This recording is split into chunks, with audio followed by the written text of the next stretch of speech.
6 o'clock sharp here on a Monday morning. Happy Monday. Happy Gold Medal Monday. We'll talk about that. We got a lot to talk about today. Mac Morey here with you. Chris Unacero behind the keys with you until 9 o'clock here on 96.5 The Fan, your home for Kansas City sports.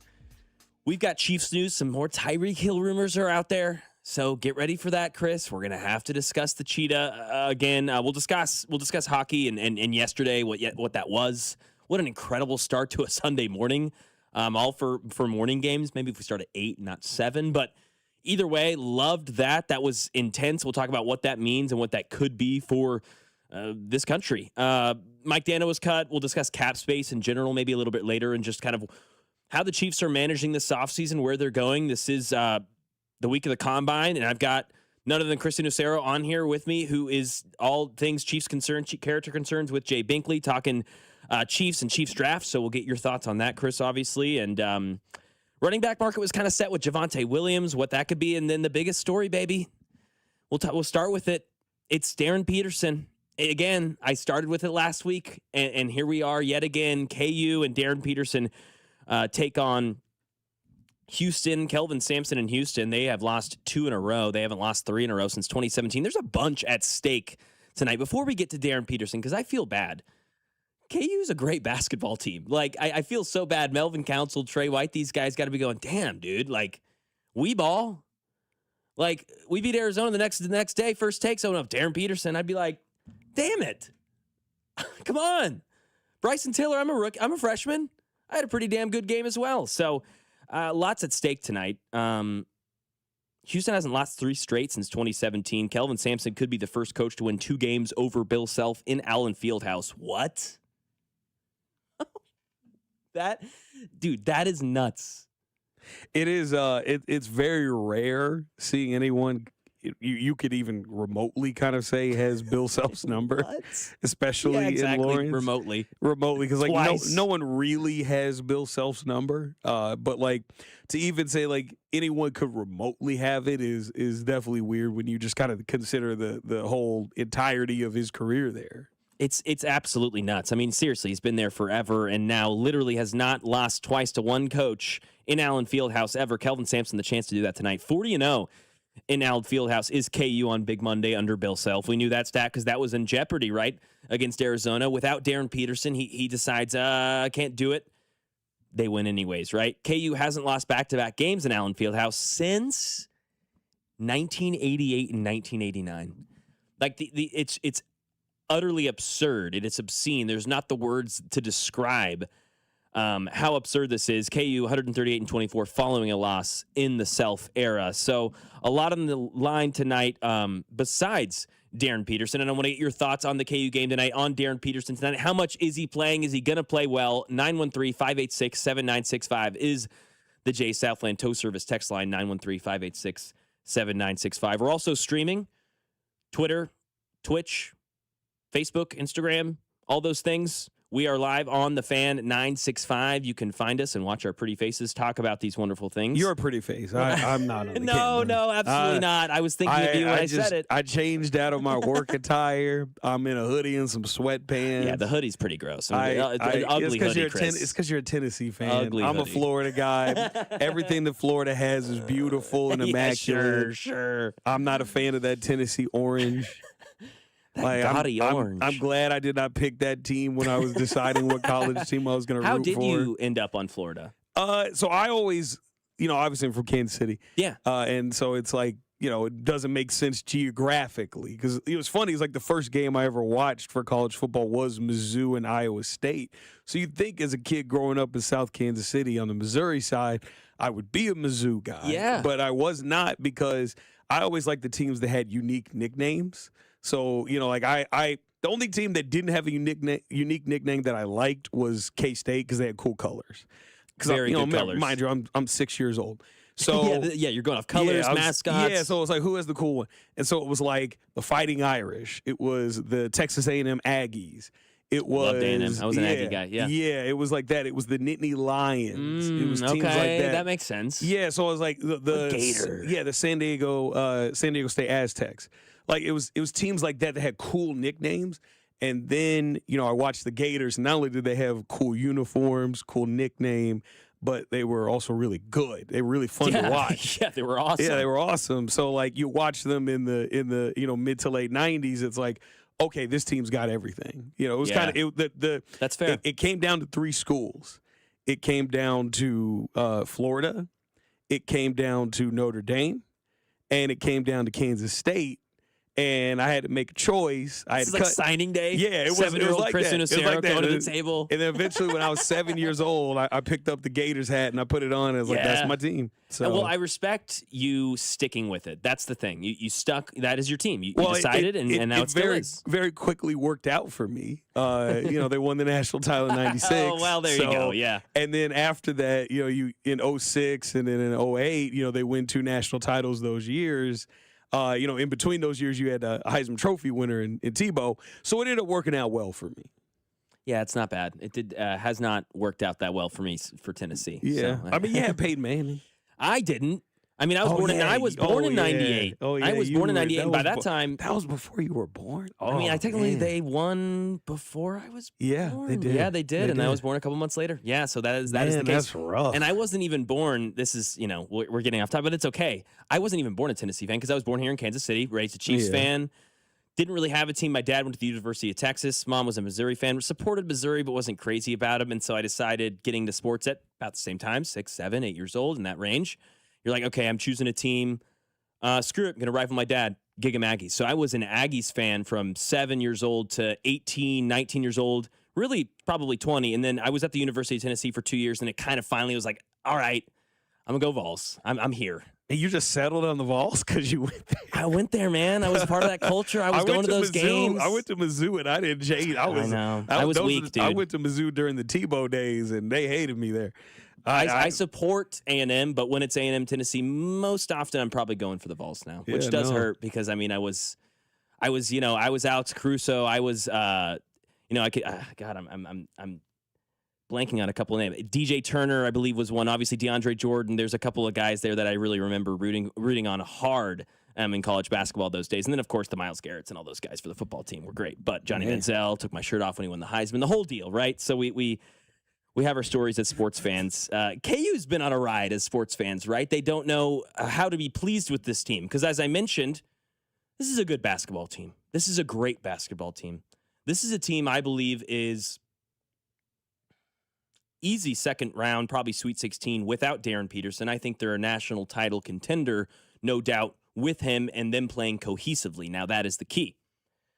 Here's the thing. First off, I think he's playing well tonight, and I think they're winning.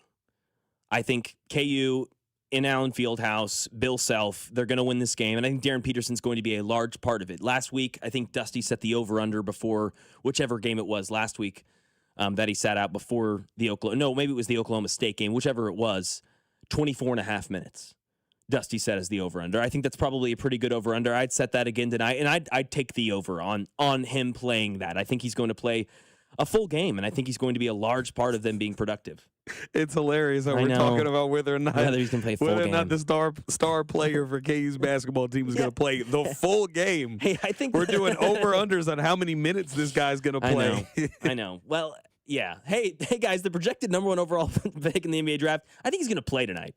And I really do think that. What do you want from him, though? Because he's been criticized both ways, right? Because he's balled for a full game, and you haven't loved it, right? Texas Tech, people criticize there. People criticize when he sits out against A.J. DeBanza and BYU after a first half of destroying them. And then obviously he gets destroyed when he plays pretty poorly here against this last weekend against Cincinnati, that's deservedly so, right? So you don't play well, you're going to get the embarrassment. But he has played well in a full game. He hasn't played, and they've won. Like, I just don't know what KU fans want, because you're not going to get probably what you want, which is Mario Chalmers like bleeding on the court for the Jayhawks and the emblem on the front of the jersey. Like, that's not what you're going to get. We've talked about this. I've talked about this ad nauseum. You can watch Max Minute on the Fan 965. Posted one today, Monday, Wednesday, and Friday on all of our social media accounts.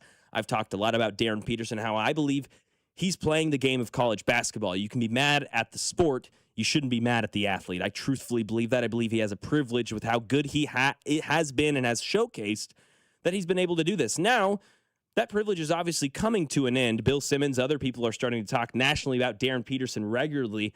Here was Bill Simmons and Zach Lowe last night on Darren Peterson saying, I don't know if I'd take him number one. I'm not sure Darren Peterson is going to go first anymore, which I would have bet anything on 2 months ago. But there's just too much weirdness with this Kansas thing, with him coming out of games and the cramping and the competitiveness. And unless he's actually hurt, which is now a new theory, I think teams value competitiveness too much. It's the number one thing we've learned about the NBA in the last 15 years is, you know what, it's a good idea to have competitive guys. And I think this has just gotten too weird with the Kansas thing. And I think there might be better picks. I will tell you this, I had so many Darren Peterson conversations, and I remember talking to various people being like, what? He just took himself out of the game? And because I hadn't seen it, they're like, yeah, he literally pointed to Bill Self, was like, I'm out. That's it. And no one knows what to make of it. I don't like it. I don't understand it. And it gives me Ben Simmons flashbacks to the LSU thing when he was just like, I'm out, and didn't care if they even made the NIT or whatever he did. Now, I hope that he actually has some physical stuff going on that he's afraid to make worse, would be my hope. It's where Debansa just becomes an easier pick, because ultimately you just made the key point. You're talking about guys who are going to get fired if they get this pick wrong. And that's when you just gravitate toward, this guy, he's 6'8", perfect body. Worst case scenario is going to be a better Andrew Wiggins. This is a safer bet. I'm just going to take this guy. First off, interesting to hear the national perspective there. Those are guys who aren't locked in and aren't in this market, right? They're not watching every game. They're not talking about the Cincinnati no-show. Like, they're just not. They're seeing it a couple weeks later now. It's catching on, and people are really talking about this one. So good for college basketball, right? That's a story that's being discussed. KU will be watched tonight because of it. Chris, what were you going to say? Here's what my whole deal on it, and I disagree with what Simmons said. I do too. I agree. Because here's my thing: you're betting on talent. Yes, there's some character concerns, if you will, about his toughness, but let's be honest here. This is just making a better case as to why we need to get rid of the 1-year requirement for guys to come to be out of high school before they go to the draft.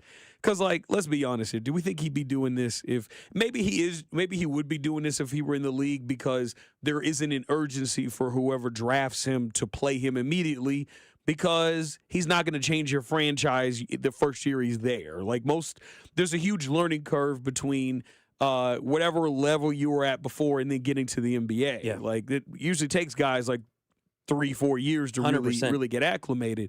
So to me, it makes a much stronger case for ending the 1-year requirement, because the guys that would go to college probably need a lot more than just 1 year in college before they're ready to go and play in the NBA. So a guy like him, who was, for all intents and purposes, was immediately thought of as the number one pick in the draft the minute that he committed to Kansas, it makes a lot of sense for it, because clearly he's trying to save himself for the draft. He's trying to make sure he doesn't hurt his draft stock. And to me, it's that's a position that he shouldn't have to be in, where he's basically just trying to do whatever he can to not get hurt so that he can be healthy at the level that he actually wants to play at.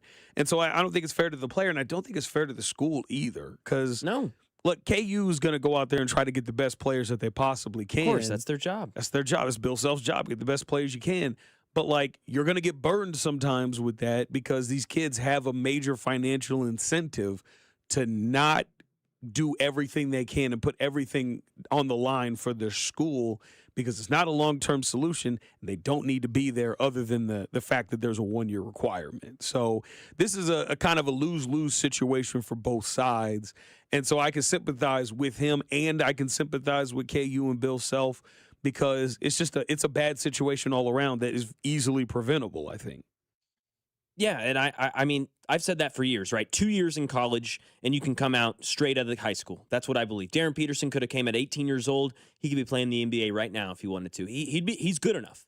There's players that are good enough. We've seen guys do it. Obviously, Kevin Garnett, LeBron James, we've seen lots of guys come out and do it. Some guys come out and sputter and fail, and maybe you go to a G League for a couple of years and figure it out, and you come back up. And you have that option. And those options exist. You have right? that. You can drop him down to the G League. Yes. He can sit there for a year or two if you absolutely need him to, which fine. I don't think he would have needed Peterson it. would not. I think he's someone that you could just give him, I don't know, top end 20 minutes a game, especially if you're a bad team, which you would be if you be like, get hey, him. man, run off the screen and take that shot. Yeah, just hey, on the job training. Yes. That's what it would be, and it would be good for him. I think it would be great for him. And I think it would be better for the NBA and for college basketball because you'd have more unity. You'd have more chemistry on teams. You'd have guys sticking together in college basketball, which is what we love from college sports, right? That's what we yearn for. Yeah, because that's why these kids don't stay that long in college anymore. Because if a team looks at them as like, physically, this kid has the talent to be a great player, come out immediately. And even if it takes you 2 to 3 years, we're fine with that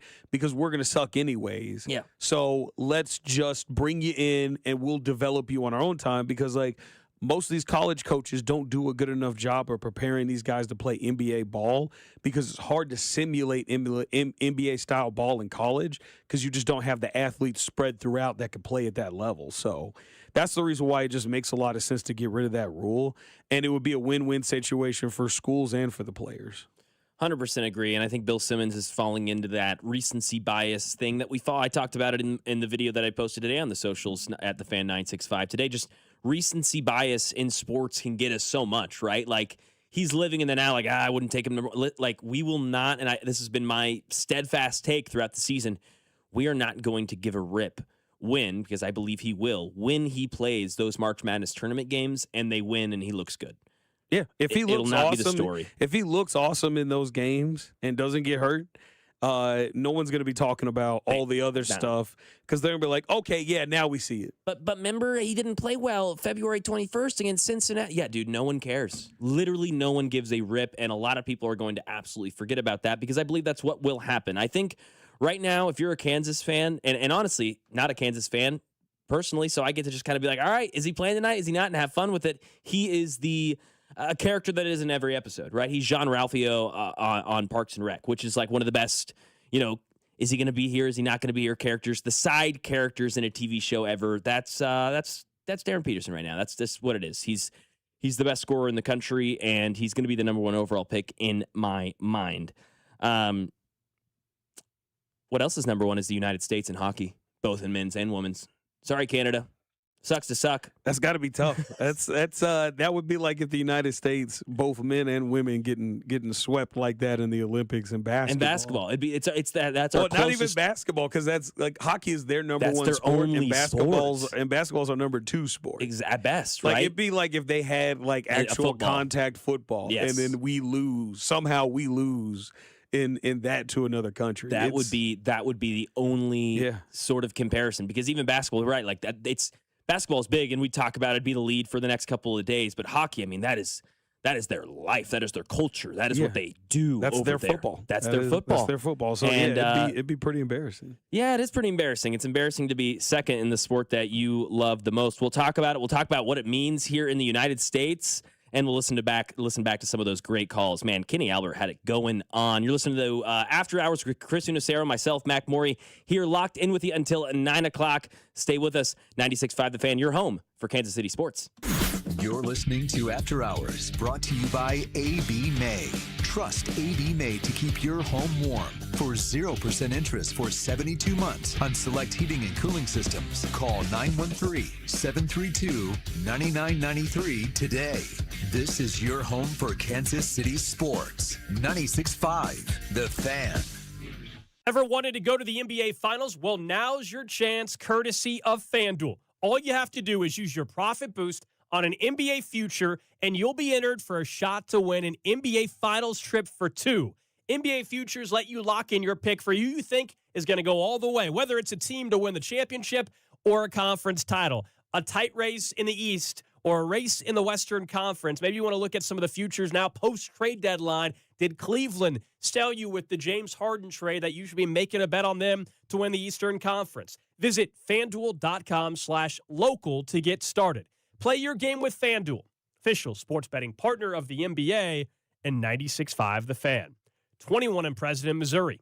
No purchase necessary. Limit 1 entry for Profit Boost token. Opt-in required. Must apply a Profit Boost token on select market. Restrictions apply. See full terms, including methods of entry, at sportsbook.fanduel.com. Gambling problem? Call 1-800-GAMBLER. Advent Health welcomes the KC Golf Show February 27th through March 1st at the OP Convention Center. Grab front door perks while they last. Get golf fit with Paws Studio and P-Volve. Savor buys with Pierpont's at Union Station and Booth Creek Wagyu. And hit Golf MD's new Club Zone at the Golf Show February 27th through March 1st at the OP Convention Center. Thanks to Mulligan's Country Club, Great Life Golf, Genesis of KC, Extreme Green, All Seasons Indoor Golf, Surfside, Imperial Golf, and Barry's Golf and Groove. Tickets at kansascitygolfshow.com.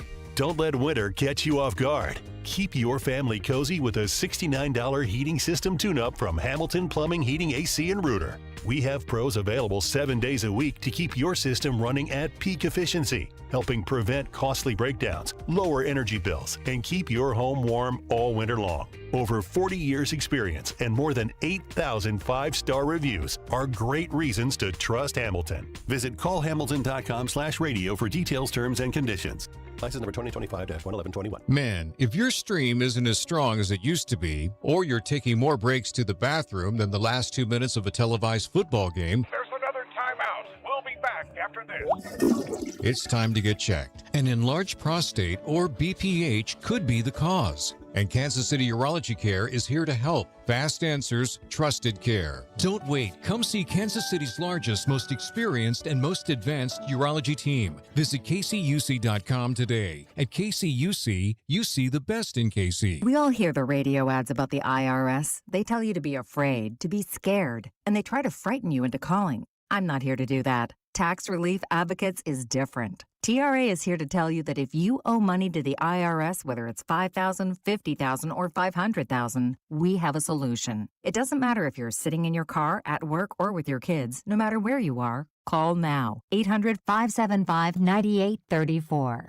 Don't lose hope. TRA can eliminate or reduce what you owe to the IRS. Generous programs are now available that can give you a fresh start. Our passion is taxes and helping individuals fix their IRS problems. We have over 1,000 five-star reviews on Google and an A+ with the Better Business Bureau. You don't need to be afraid of the IRS any longer. End your tax nightmare today by visiting us online at TRA.com or call 800-575-9834. That's 800-575-9834.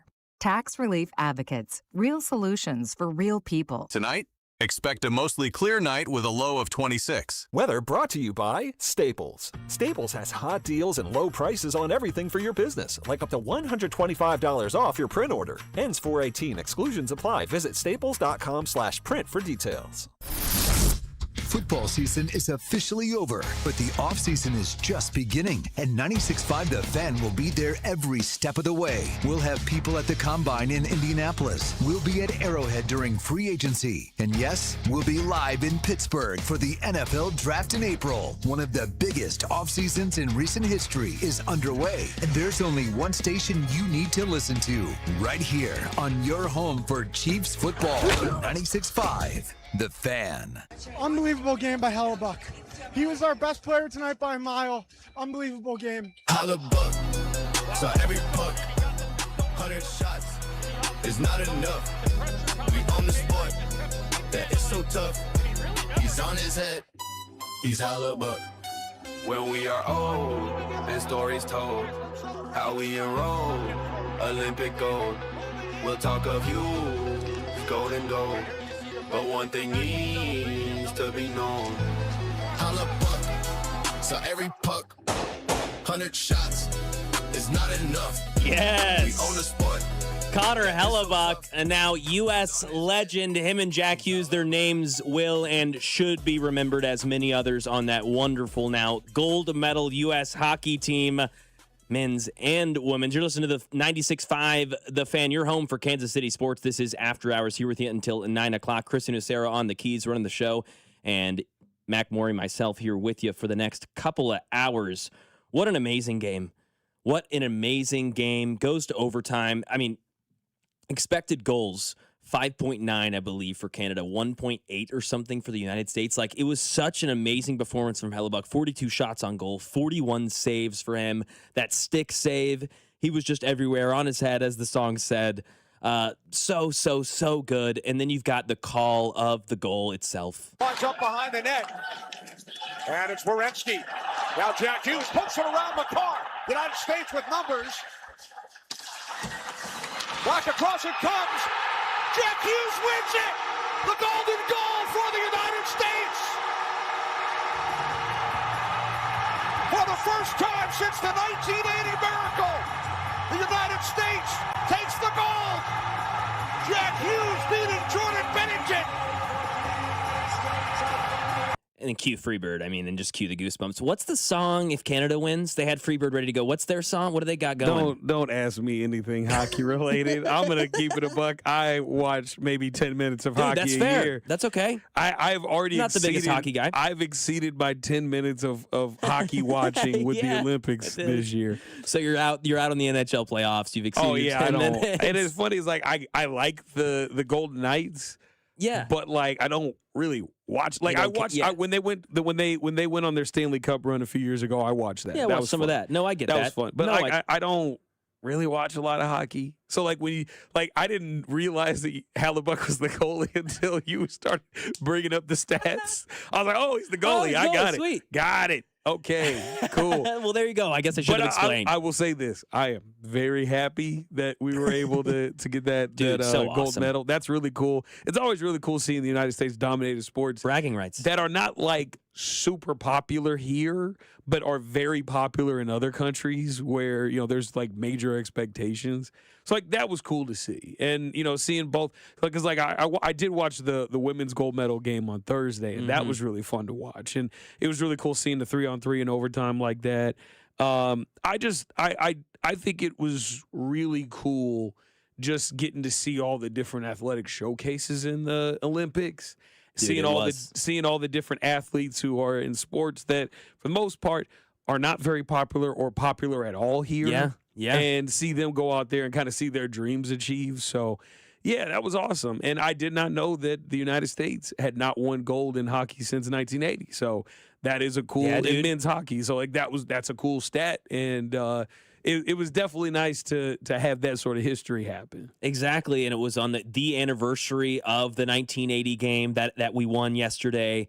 And then you've got a tweet that I see come out later from some hockey sort of scout or guy who keeps up with hockey in the United States as far as youth and if it's growing right as a sport. And he tweeted in 2011, "Watch out, 2026 Olympics." The most, youth hockey players enrolled in the United States ever. That was coming out off of the 2010 Winter Olympics when obviously they got silver and came up short. And that tweet in 2011 came to fruition 15 years later. Watch out, 2026 Winter Olympics, because both the U.S. men's and women's team did do their job, and they brought home the gold medal, and it was absolutely awesome. Jack Hughes, tooth off, bleeding everywhere, American flag on his back.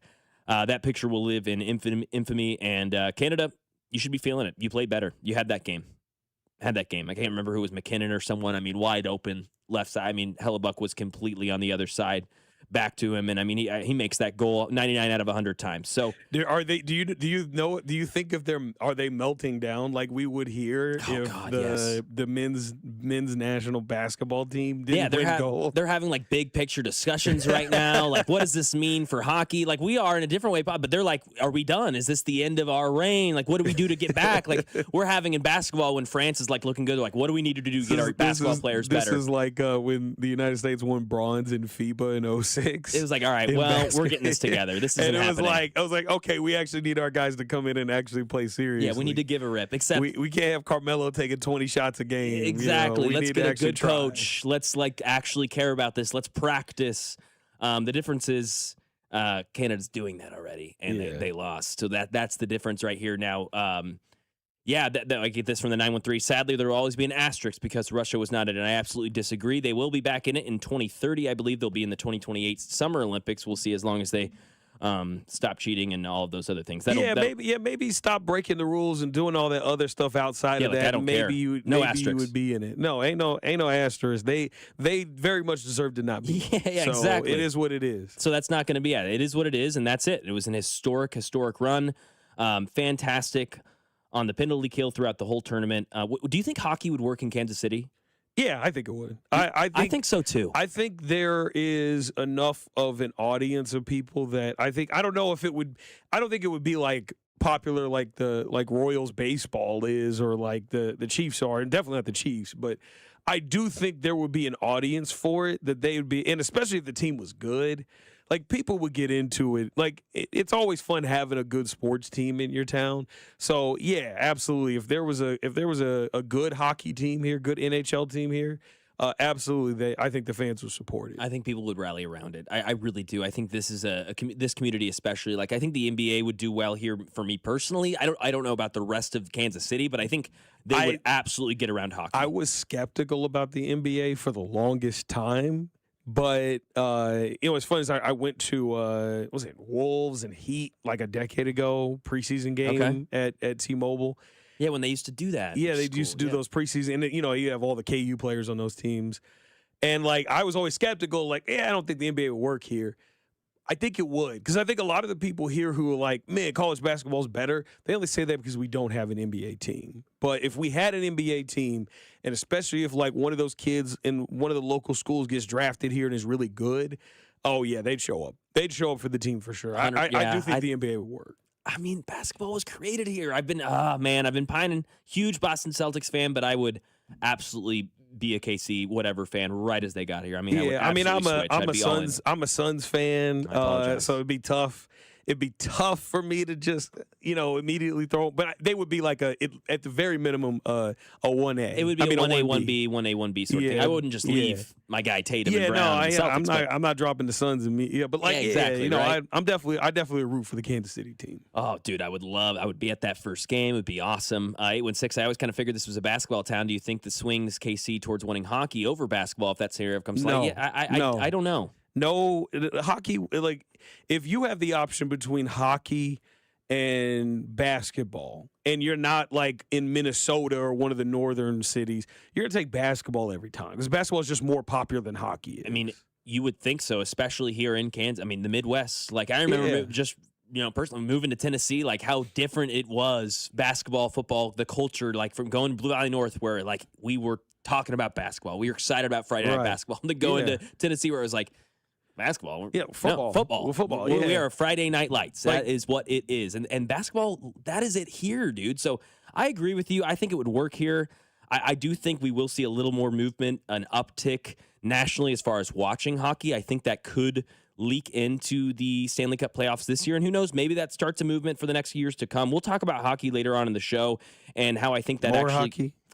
Well, hockey as it relates to other sports in America. Okay. As it relates to other sports, not the game yesterday. We're not breaking down the game. I don't have a lot of takes about it. No, we are not breaking down the game. We're just going to talk. Could hockey become America's main sport at some point in the next 50, 60 years? We're going to talk about that later on in the show. We're going to talk about Tyreek Hill, but first, I want to ask you all, 913-586-7965. That is the Jay Southland Tow Service text line. Phone number, 913-586-7965. What's the worst, like, little body pain? It could be naturally occurring or it could not be. It could be like a paper cut, but like hangnail, canker sore, ingrown hair, like pimple. I want to know, because I'm telling you, man, I have been dealing with something for the last week, and it's been pissing me off. I'm going to tell you about it here on 96.5 The Fan. It's your home for Kansas City sports.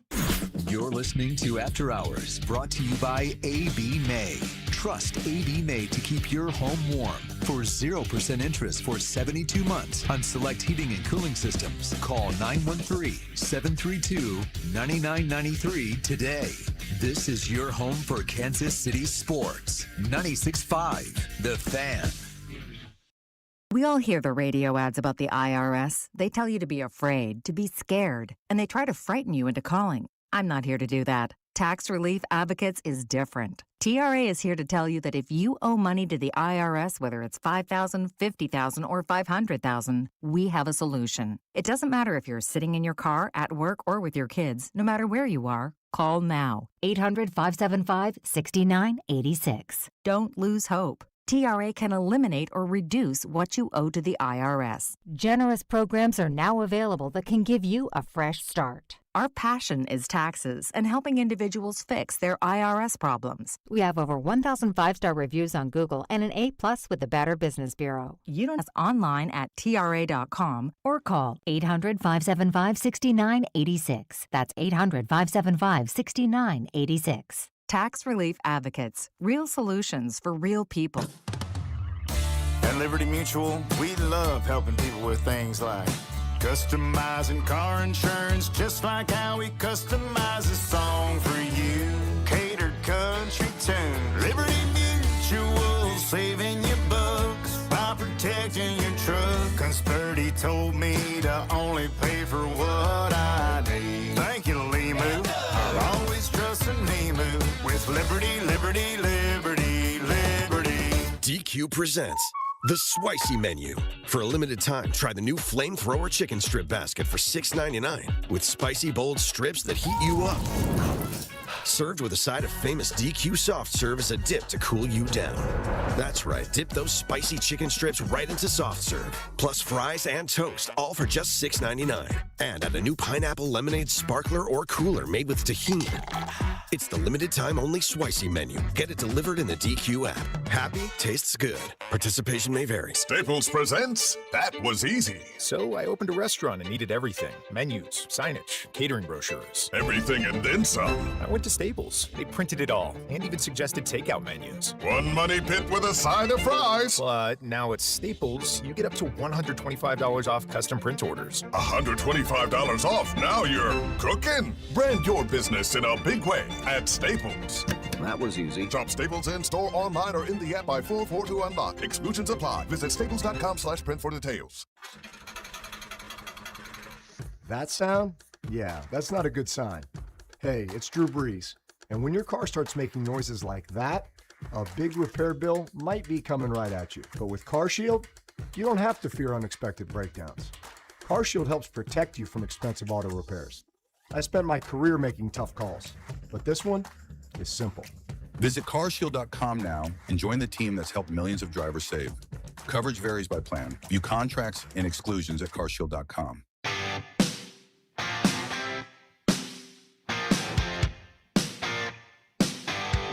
Rocking and rolling here on 96.5 The Fan, your home for the Kansas City Chiefs. We'll be talking about those Chiefs here tonight. Tyreek Hill, running back market, cap space, where we're going in this offseason. The NFL Combine is this week.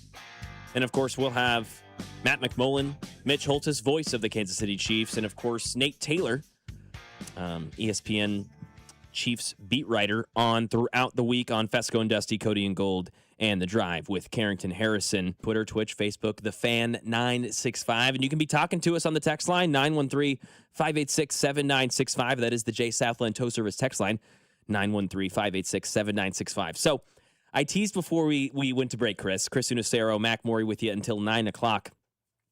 What's the worst little body pain? Because it could be naturally occurring. I think that's what we'll go. We'll go naturally occurring, and we're getting some texts on the text line. Scratch or a cut inside your nose, easily an ingrown toenail. Oh, that one is terrible. I've never had that, so I don't know what that feels like. It is absolutely the epitome of pain. A scratch cut inside your nose is a good one. Honestly, I would have maybe said a pimple. On like the undercarriage, that right part side sucks. of the Yeah, nostril. That sucks. Yeah. Like, oh, dude, that is. It is in the crease. You can't get to it. How are you popping that? What are you doing? You've got.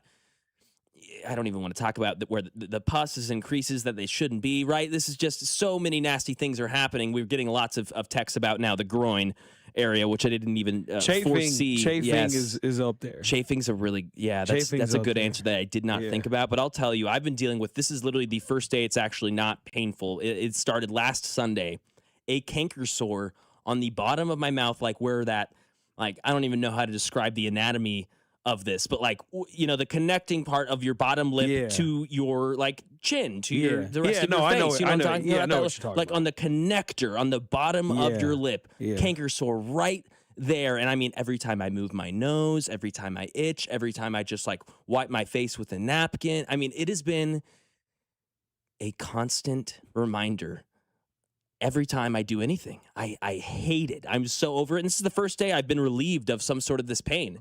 And so now I'm wondering, okay, what else have I been missing? Because I thought canker sores were rough, but not like this. You know what the worst thing is? Not like this. What? When you bite the inner part of your mouth there, and it swells and up. then it gets, yes. And then you try to chew, and you accidentally bite it again. Yes. Especially with like your incisor, your canine teeth. That is the worst.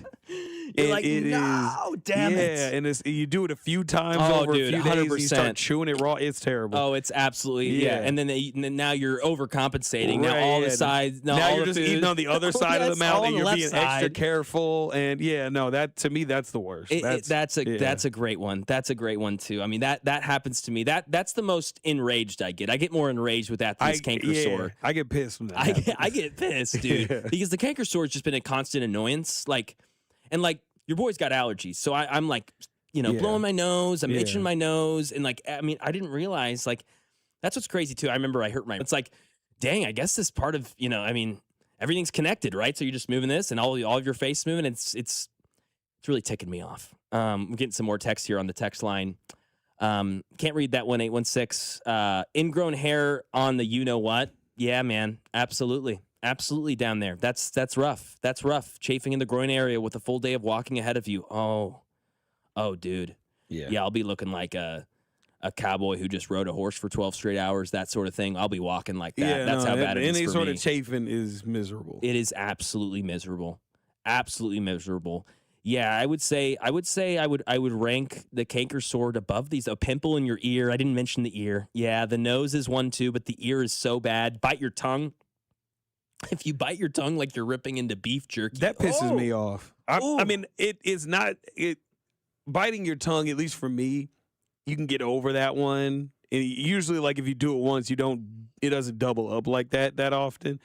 But yeah, I get pissed when I bite my tongue. Yeah, exactly. Yeah, No, I get it's pissed off. Well, because it's like, am I stupid? Come on, man. What am I doing? I Yeah. should be better at this. Yeah. I talk all the time. I know my tongue's in the way. I'm biting my mouth. Well, that's another thing with this. I mean, come on, canker sore. It's just ridiculous. So I'll be taking your natural pain texts on 913-586-7965. Biting your tongue is rough. I usually have to bite my tongue in a different way.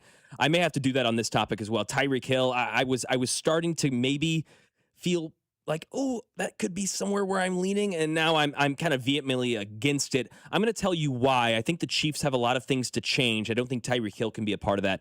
Stay locked in. You're listening to the home of the Kansas City Chiefs. It's 96.5 The Fan. You're listening to After Hours, brought to you by AB May. Trust AB May to keep your home warm. For 0% interest for 72 months on select heating and cooling systems, call 913-732-9993 today. This is your home for Kansas City sports. 96.5 The Fan. At Liberty Mutual, we love helping people with things like customizing car insurance, just like how we customize a song for you. Catered country tune. Liberty Mutual, saving you bucks by protecting your truck. 'Cause Purdy told me to only pay for what I need. Thank you, Limu. I'll always trust in Limu with Liberty, Liberty, Liberty, Liberty. When the cold sets in across KC, AB May is the trusted name for keeping your home warm, safe, and secure. From furnace repairs to system replacements, we deliver reliable solutions and unmatched care and professionalism. Whether it's a sense of Kansas City homeowners, we're committed to doing things the right way every time. Call AB May at 913-732-9993 or visit us at abmay.com. Call your serviceman from AB May. Have you been diagnosed with head or neck cancer? At Kansas City Proton Institute, we're delivering the future of cancer care with state-of-the-art proton therapy right here in KC. Proton therapy means increased precision, reducing side effects like dry mouth, difficulty swallowing, and the loss of taste as compared to conventional radiation. If you've been diagnosed, don't wait. Get your second opinion today and see KC's largest, most experienced proton therapy team. Visit kcpi.com. Kansas City Proton Institute, where you see the best in KC. Presenting Again Fling's love story. Dear love of my life, we were on the 12B bus this morning when I caught A whiff. A scent so fresh, so life-changing, I had to find its source. Alas, I didn't know if you were the woman in the pink freshly washed cardigan or the retired mailman next to me, but I knew one of you was my soulmate. Ah, the scent of Gain Flings. Try Gain Flings with OxyBoost and Febreze. If you love sports, this is the show for you. It's You Better You Bet with me, Nick Costos. Weekday mornings 9 to noon Eastern on the free Odyssey app and YouTube at The Costos. Bringing you the biggest NFL news, guests, and notes from the offseason while getting you ready to win the madness of college hoops. It's You Better You Bet with me, Nick Costos. Live and interactive Monday through Friday, 9 a.m. to noon Eastern. Presented by BetMGM. Download the Odyssey app and listen from anywhere for sports talk from people who love sports. You're listening to 96.5 The Fan from the DM Injury Law Studios. Mike's got this. Car, truck, or motorcycle wreck? Remember, Mike's got this. 816-888-7500. Mike's got this.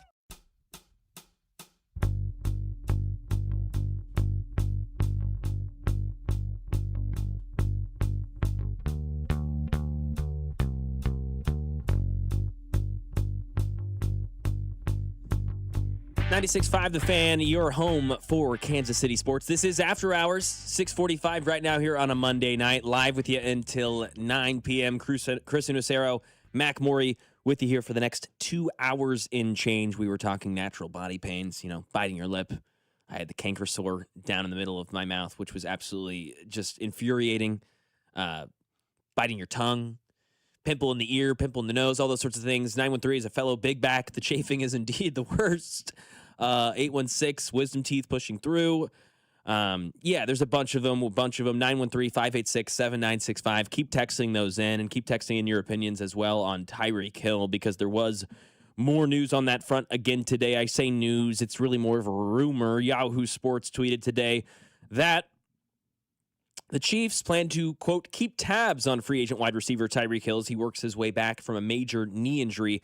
And that was obviously per Nate Taylor, our guy. So Nate reported that, this could possibly be a thing. They're, quote, keeping tabs. Now, Andy Reid on Friday spoke on Zoom and was kind of like, I don't really know. We're not really tight. He's injured. I don't even know if he can run.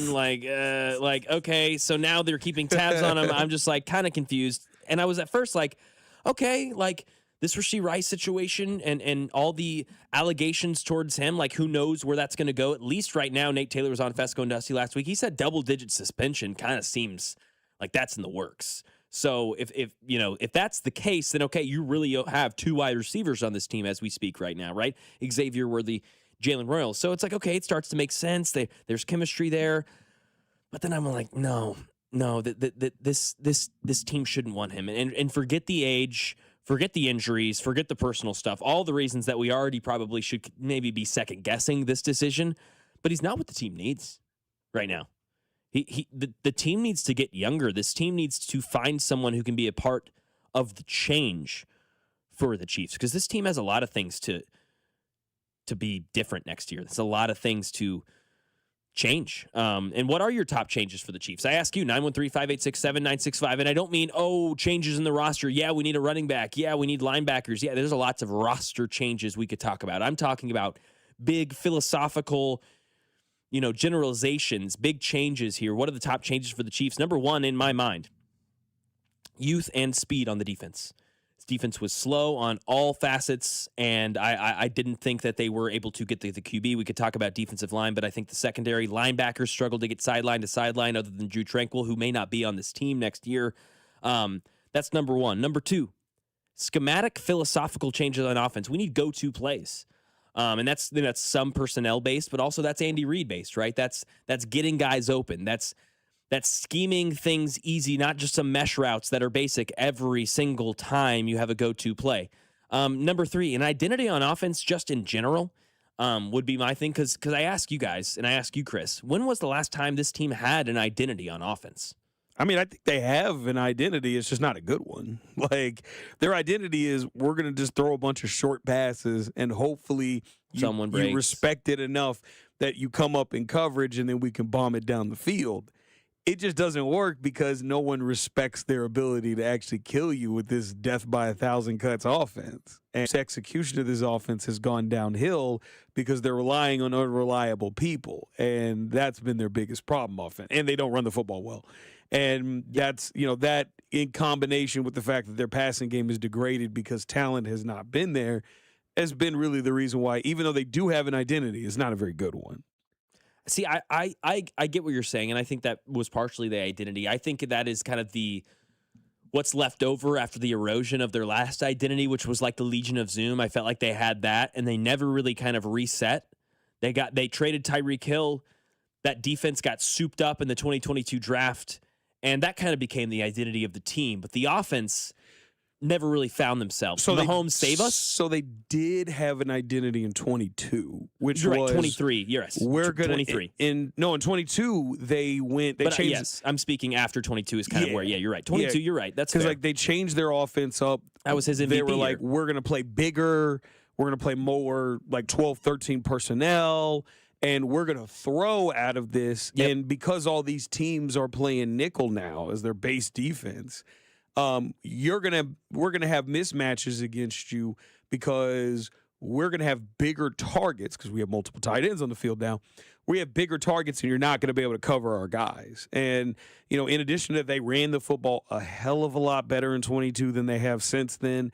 And that was a big part of it as well because you had good running backs there because you had him, you had Jet McKinnon, you had a lot of different options as far as like where you could go with the ball, and you don't have those options anymore because your running backs are unreliable, your receivers are unreliable. I mean, in 22, Travis Kelce had the best year of his career. You haven't gotten a year from him since or any other pass catcher on your offense. And I think if they were to have someone that could put up the kind of production that Kelce put up in 22, your offense would look a lot better, but I do think that it's taken a step back in part because of that. Yeah, and I think asking for someone's production of Kelce in 2022 might be a big ask, Certainly right? Not from Kelce. I mean, you'd have to ask it from someone else. You haven't found someone who could do that. But asking for over 100 catches and 1,200 yards and 8 touchdowns or whatever that was, that's a lot. Big ask. It's a lot. Very few guys can do that. Yeah, and that's the reason why. I mean, they've definitely it's not for lack of trying. They've tried to find guys. They just haven't found the right guys. But I think for them, one, philosophy-wise, you got to get back to something similar to what you were doing in 22. Ideally, it would be something similar to like what you see with the Rams or the Bears do, where you are running. Like, I'm fine if you still want to run a lot of 11 personnel, but run the football more from under center. Pass the football more from under center. It was already less so last year. Do you think it's going to be hard to do, rather? I mean, we don't know. I mean, I know. It's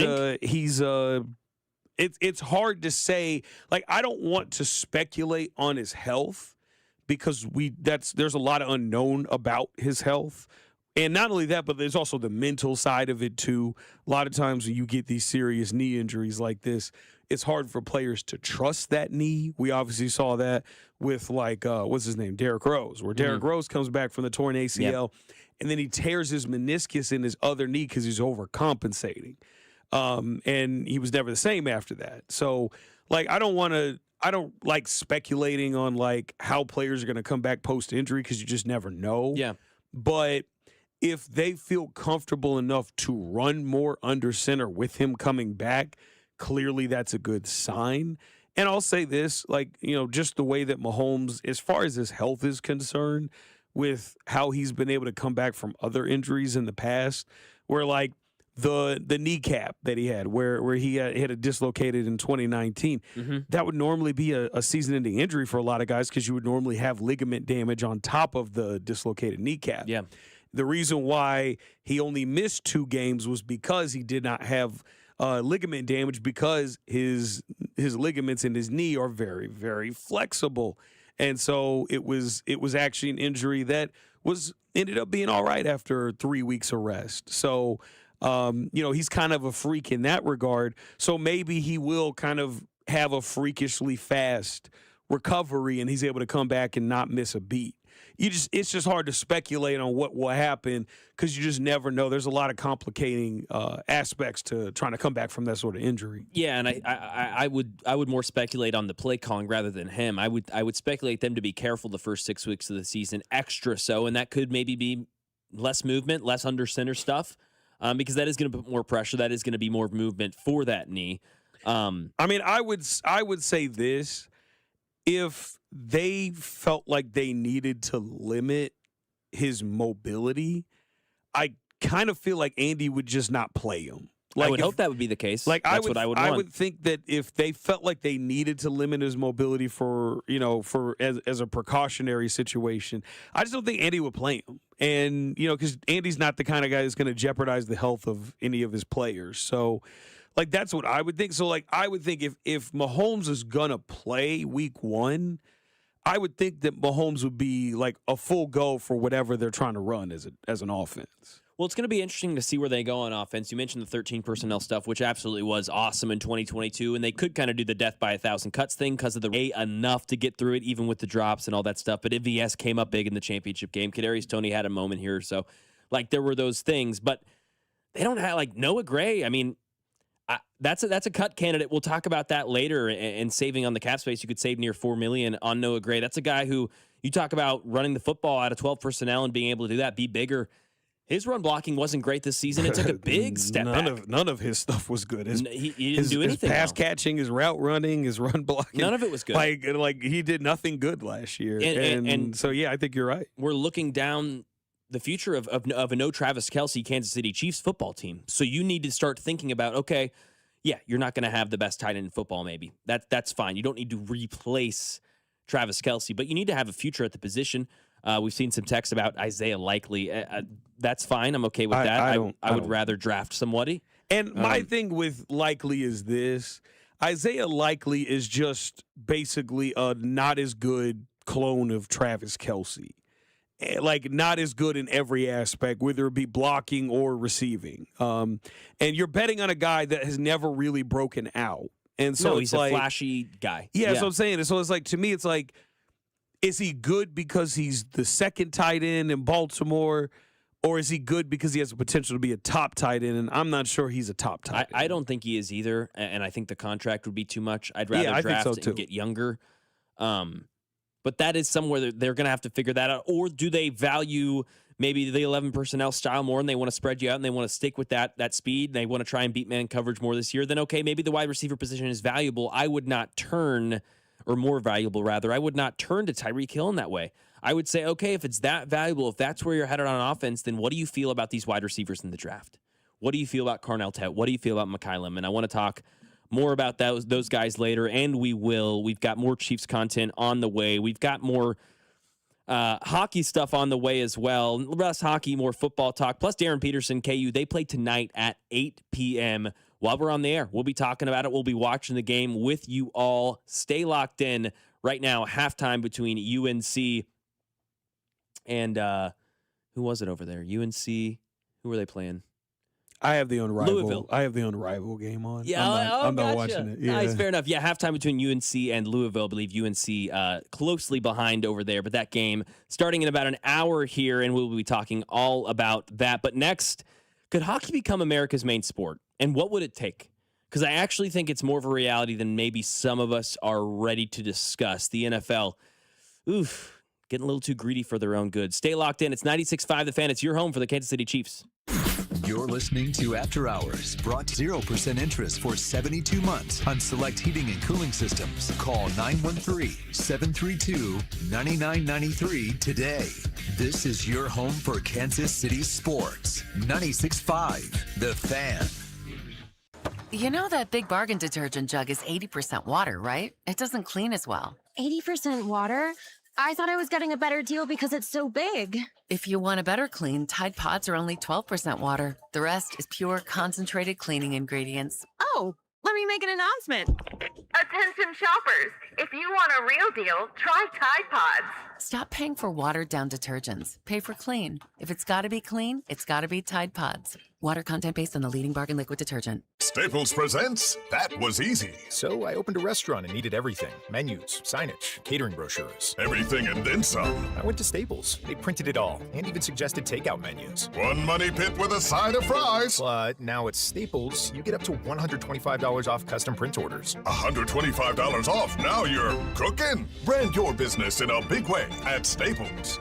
That was easy. Shop Staples in store, online, or in the app by 4/4 to unlock. Exclusions apply. Visit staples.com/print for details. This is Kevin Harlan, and I'm here with Rob Seid of Rob Seid Ford. Fresh off a record-breaking year and a successful run at Ford's 2025 Top Volume Award. Rob, how did you do it? Kevin, it's simple. We pulled out all the stops on price, on trade values, on inventory, and made sure our customers got an experience they couldn't find anywhere else. Well, the race isn't over. 2026 is here, and you're back in the chase again. That's right, and we're going even harder this year. More inventory, more aggressive trade-in values, and a buying experience other dealers just can't match. Well, you're not just talking, you've got the receipts. Kansas City's only top-rated Ford dealer on Google, 4.8 stars with nearly 3,000 reviews. Voted best car dealership in Kansas City by KC Magazine. The recognition matters, but what actually matters is how you feel when you call or visit Rob Seid Ford. Inventory, value, transparency, and no pressure. That's why people keep coming back. Come see us at 135th and State Line or visit us online at robsight.com. Rob Seid Ford. Buy right. Drive happy. I love spending time outside at our house, but I noticed some paint was starting to peel. So I called CertaPro Painters to give us a fresh touch-up. We use CertaPro Painters inside and out at our place, and you should do the same. Each CertaPro Painters business is independently owned and operated right here in Kansas City. So schedule your free estimate online at CertaPro.com. That's Certa with a C, CertaPro.com. When choosing a painting professional, the choice is simple. Choose happy. Choose CertaPro Painter. Missouri, get ready. Circus Sports is giving you the chance to win owner Derek Stevens' wallet. From February 3rd to March 15th, you can take home your share of $250,000 in cash. Simply wager $100 and earn one share. Wager $1,000 to earn two shares. Wager $5,000 for a third share. Bet on anything from pro sports to college, straight bets to futures. Don't miss your chance to cash in and take home your share of Derek's wallet. Visit circusports.com for details. Must be 21 and older and in Missouri. Gambling problem? Call 1-800-BETS-OFF. Furnished by IntelliBrands. Have you ever felt leg pain, restlessness, cramps, tingling, swelling, numbness, itchiness, or coldness? Then you need the new patented Legsercise Pro, the natural circulation booster that uses continuous automatic leg movement to soothe pain and promote healthy circulation the natural drug-free way. Using Legsercise made walking painless again. Legsercise Pro's patented walking simulator propulsion technology moves your feet back and forth along its concave track, creating constant movement and flex at both the knee and ankle joints. It's like having a physical therapist right in your own home. I have much less swelling and no more tingling. Call right now and order your very own Legsercise Pro, the new proven automatic leg mover that soothes pain and naturally promotes healthy circulation. Call 800-555-1212. That's 800-555-1212. 800-555-1212 now. These statements and products have not been evaluated by the Food and Drug Administration. These products are not intended to diagnose, treat, cure, or prevent any disease or condition. Vern's Hot Stove Show, Thursday nights starting at 6, right here on 96.5 The Fan, KFNC FM and AM, HD1 and HD2 Kansas City, in Odyssey Sports Station.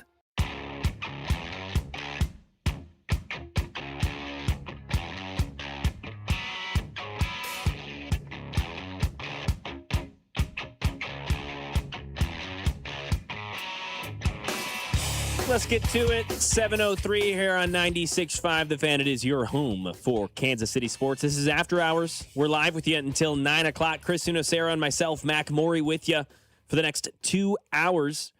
Talking all things KU. They go live at 8 o'clock. They'll be playing Houston in Arrowhead. There is so much on the line in that game. I mean, it's unbelievable. 3 in a row.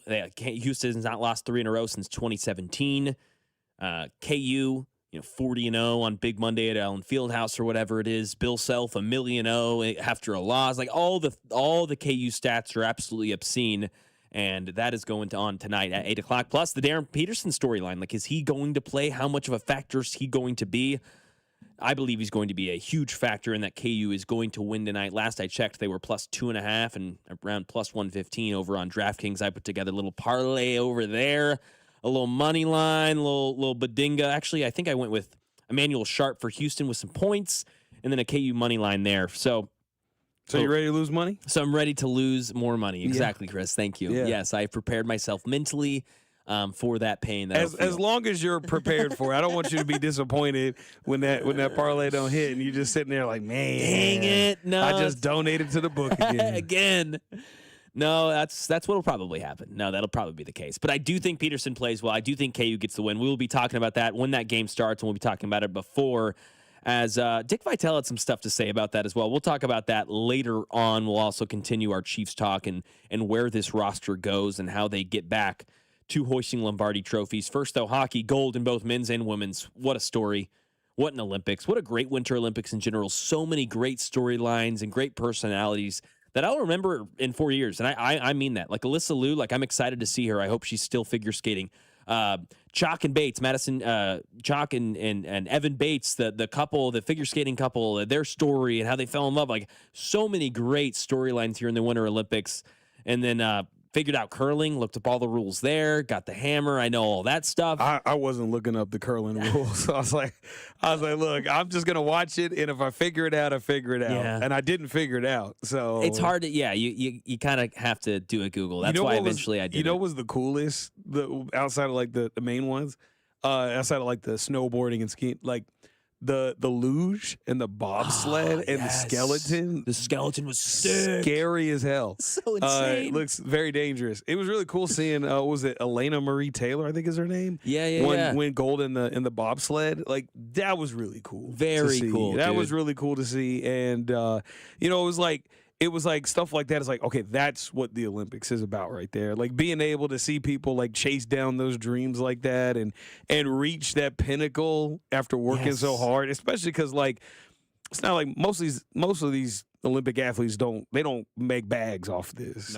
This is you're doing it for the love of the game, and so it's always really cool seeing people like get that payoff after those years of work. So that to me that was like my favorite moment of the Olympics was just seeing that. It was like, okay, this is what the Olympics is about. And they finished second overall in medals, the best Winter Olympics by the U.S. medal count ever. So good for them. Second to Norway, who, I mean, multiple events I watched where they were first, second, and third. Norway had look, they're one of the coldest nations out there. They better be good, bro. Half of the U.S. is very nice this time of year.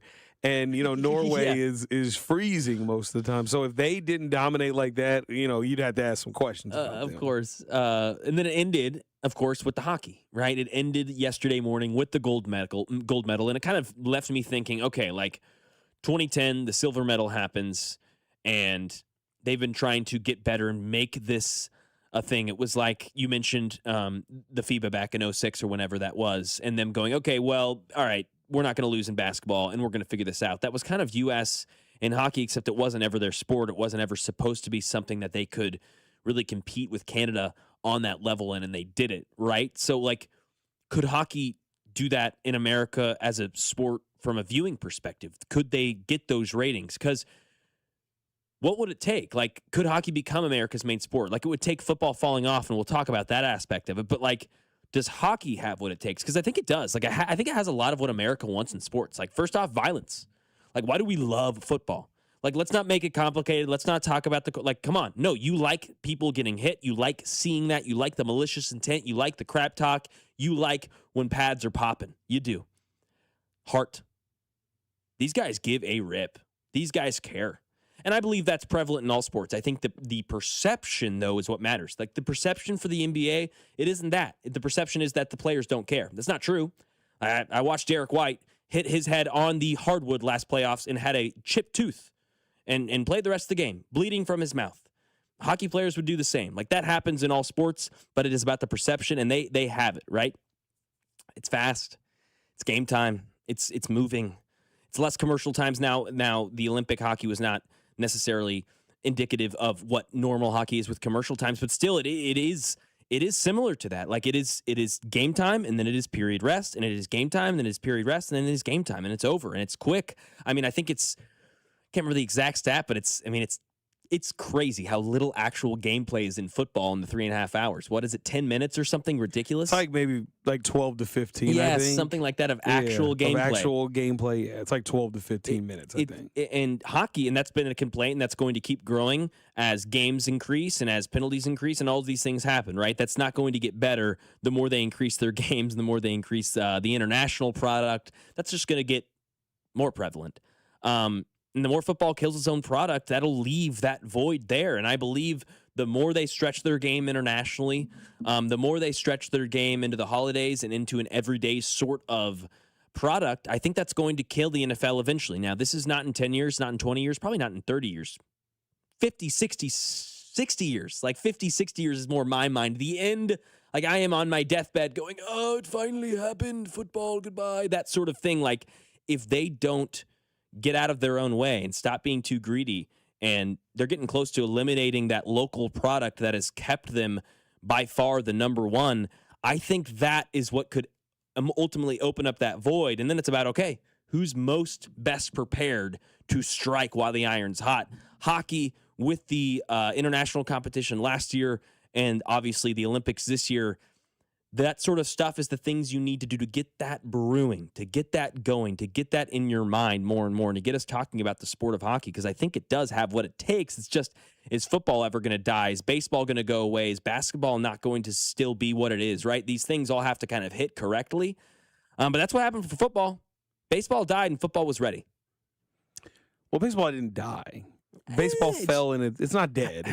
Baseball's still there, still a multi-billion-dollar sport. It's not dead. Like it had a lockout, had a major falling out, and I mean it didn't die though. It's just not it's not number one anymore. That's not the same thing as like we got to get past this whole. Yes, it is not I see dead. this That all the is time fair. on YouTube where it's like, well, so and so died, and it was like, no, it's not dead. You literally can still consume the product. It's not dead. Fair. Like It's hyperbolic. Let's stop being hyperbolic here. Nothing will ever overtake the NFL in our lifetimes. The NFL is too forward thinking. And like, think about it. What's the number 2 league in the country after the NFL? MLB, NBA. College football. Okay, yeah. College football is way more popular than league, the NBA yes, and for sure. Major League Baseball. Like, yes, combined probably. Like, where would you say the NHL is in terms of rankings of the leagues? 5th. Well, ranking of the leagues. Oh, 5th or 6th. You're counting NCAA as a league? No, I'm counting soccer. Oh, no, they're ahead of soccer, I think, in the United States. Yeah, but like soccer's breathing down their necks because soccer is a growing sport. It's much popular with younger audiences. Hockey is not as popular with younger audiences.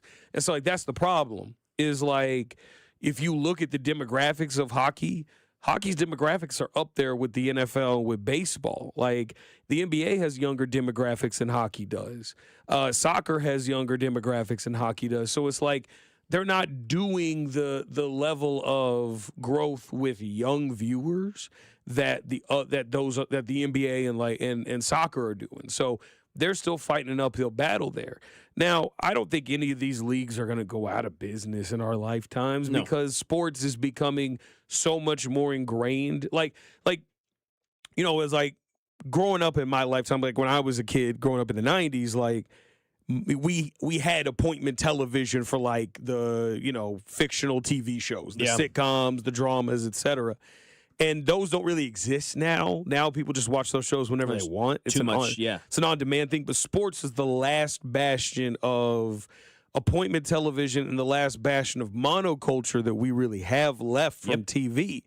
And football is the king of that. Think about it. Like, it is the king, but the NFL has games, regular season games, going from early September through early January. And yet it is like the combine's coming up this week, and it's going to dominate. It's going to dominate ratings.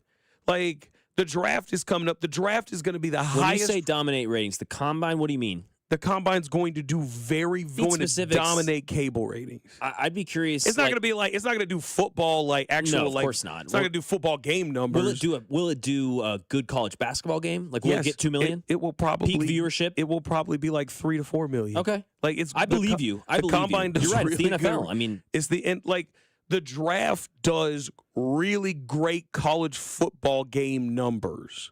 every year. Yeah. And the draft is huge. just an old guy walking up on the stage and reading off names every 15 minutes. Eat it up. And we eat it up every year. It's not like it's just them doing that, and then there's a bunch of old guys at a desk, talking about why it's a good or bad pick, and they show highlights. Like, there's no new athletic endeavor that's happening, but it's still going to draw over 20 million viewers for night one. And that's because the NFL is king. It's because it's all about storytelling, because that's what it is. It's about storytelling. Yeah, it is. And like that started yesterday for hockey is kind of my point, though, Chris. But the problem, though, is that hockey has not shown an ability to build off of. It's got to sustain it. Anything. Absolutely. It it's has not. Sustain it has never shown the ability to be able to sustain. Like, because this is the thing we got to understand is like, there's always that with the Olympics, it brings out a lot of temporary patriotism, and people get so excited about sports. Like you said it with soccer. Yep. Like whenever we have the World Cup and the U.S. men's national team and U.S. women's national team are in it,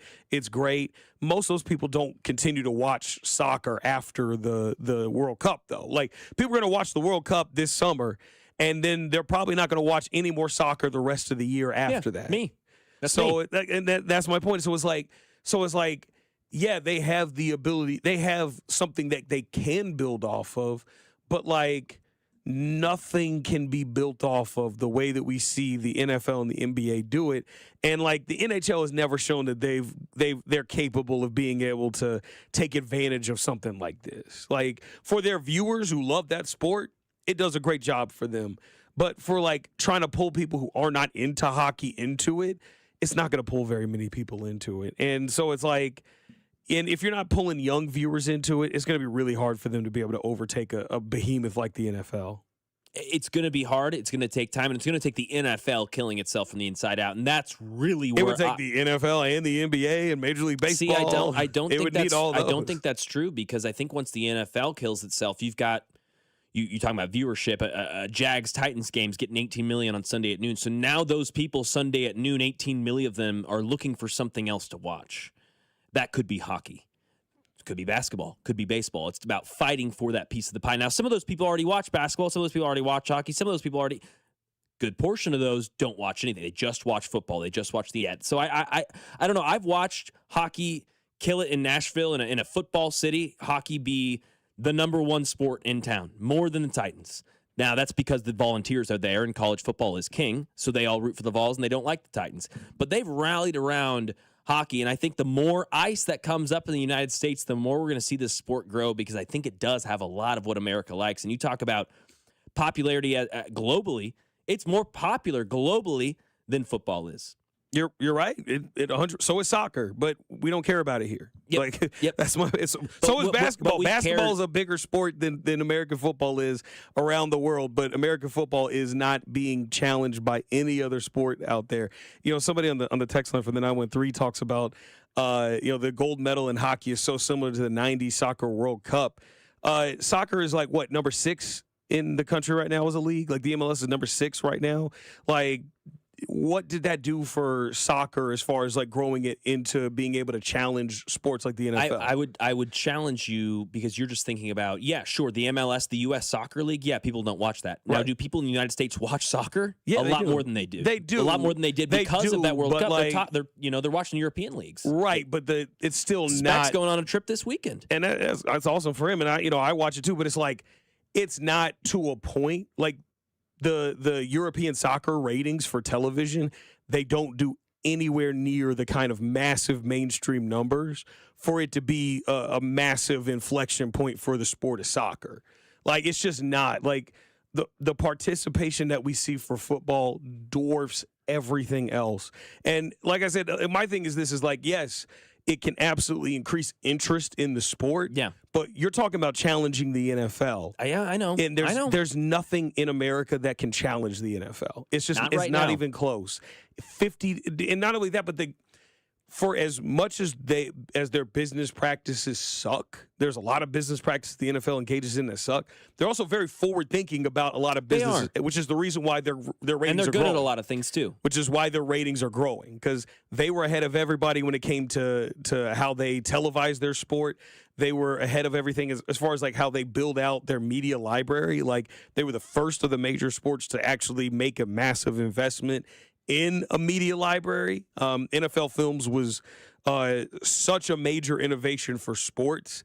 NBA, Major League Baseball, they were so far behind when it came to that, which is the reason why we have so much old footage of games from the 60s with the NFL that we don't have in the other sports like that. For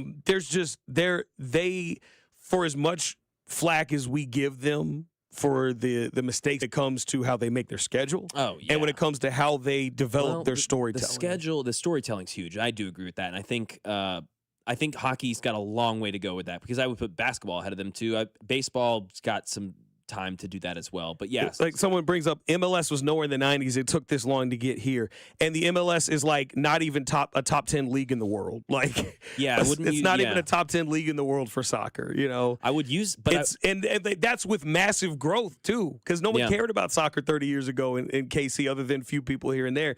And the MLS is not even anywhere near being what you would consider a good league in world soccer.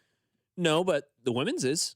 It is 100%. Yeah. And here's the thing is like there was a huge void in women's soccer and the U.S. was able to get ahead of that.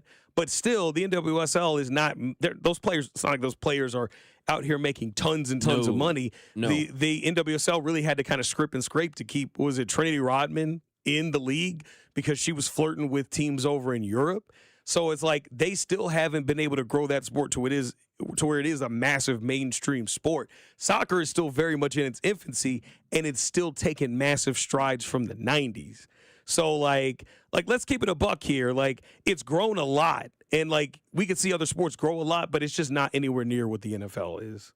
Like, there are players right now. But I'm not saying that it is, to be fair. Yeah, I know what you're saying. You're just saying, like, in the future. In the future, and I think the NFL is doing something that it hasn't done before, which is it's growing right now. It's going to hit the breaking point. It's going to, and that is part of my take here. I think it's going to happen. That's certainly possible, but, like, I think a lot of people have been saying that for a while, and money keeps getting poured in to where, like, now you have players in the NFL right now who are making more than entire franchises in sports.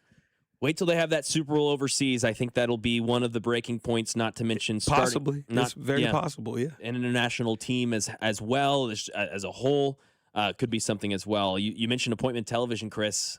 Well, we're about 39 minutes away from some appointment television. KU hosting Houston tonight at Allen Fieldhouse on ESPN. North Carolina right now on ESPN, number 18 hosting number 24 Louisville without Caleb Wilson, and they are up by 12 points. Louisville came in tonight 2-point favorites, 2.5-point favorites, and they are taking care of business over there in North Carolina. What's next for DP? What's next for KU? We'll talk Darren Peterson. We'll talk Kansas. We'll talk this game tonight. We'll also talk Dick Vitale, Dickie V. Is it time for a divorce with Darren Peterson and KU? What the hell is he talking about, and what does he mean? You're listening to 96.5 The Fan. It's your home for the Kansas City Chiefs.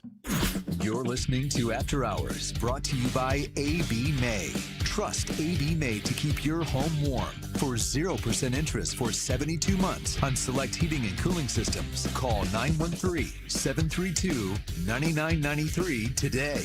This is your home for Kansas City sports. 96.5 The Fan.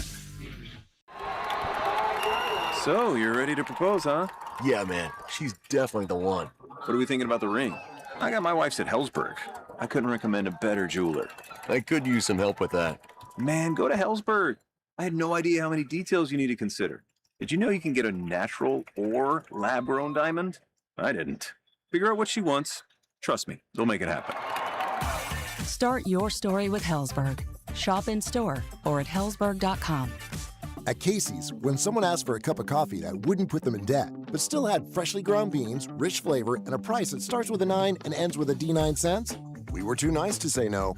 Now get a small coffee, just 99 cents. Limited time only. See store for details. Need to sell your house in Kansas City but not sure where to start? Selling a home can feel overwhelming, especially if you're facing foreclosure, a divorce, an inherited property you don't want, or just need to move quickly. But you don't have to figure it out alone. Rex Buys KC is here to help. As a local home buyer, I understand the Kansas City market inside and out. My family and I live right here, so I know the neighborhoods, the trends, and the challenges homeowners face. That's why I take a consultative approach, helping you explore your options and find the best path forward. We buy houses in any condition, no need for repairs, no agent commissions, and no hidden fees. You'll receive a fair cash offer with a closing timeline that works for you. Whether that's in as little as 7 days or at your own pace, just a simple, hassle-free process designed around your needs. If you're ready to talk through your options, call me today at 816-330-6000 or visit rexbuyskc.com. Let's find the right solution for you. Rex Buys KC. Local, fair, and focused on you.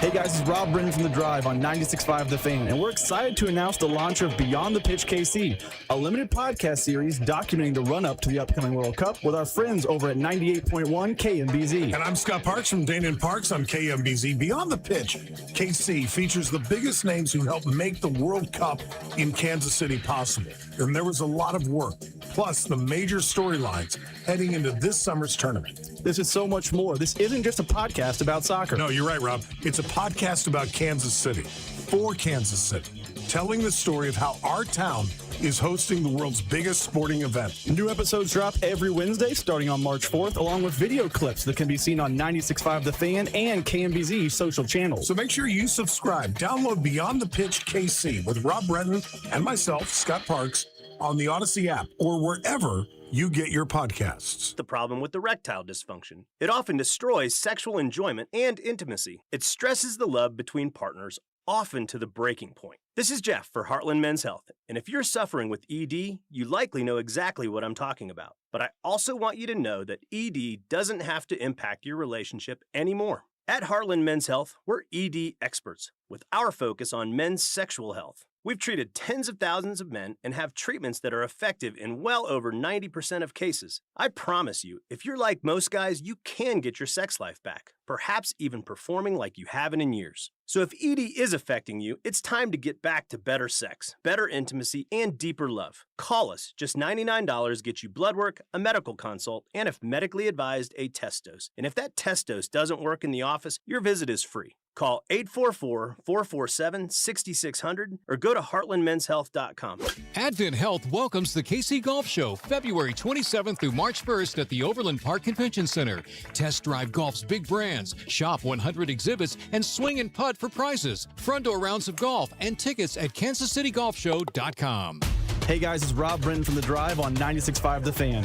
We're excited to launch Beyond the Pitch KC, a limited podcast series documenting the run-up to the World Cup with our friends at 98.1 KMBZ. And I'm Scott Parks from Dana and Parks. This is about Kansas City, not about soccer. Telling the story of how our town ended up hosting the world's biggest sporting event. New episodes drop every Wednesday starting on March 4th, plus video clips on 96.5 The Fan and KMBZ social channels. Subscribe to Beyond the Pitch KC on the Odyssey app or wherever you get your podcasts.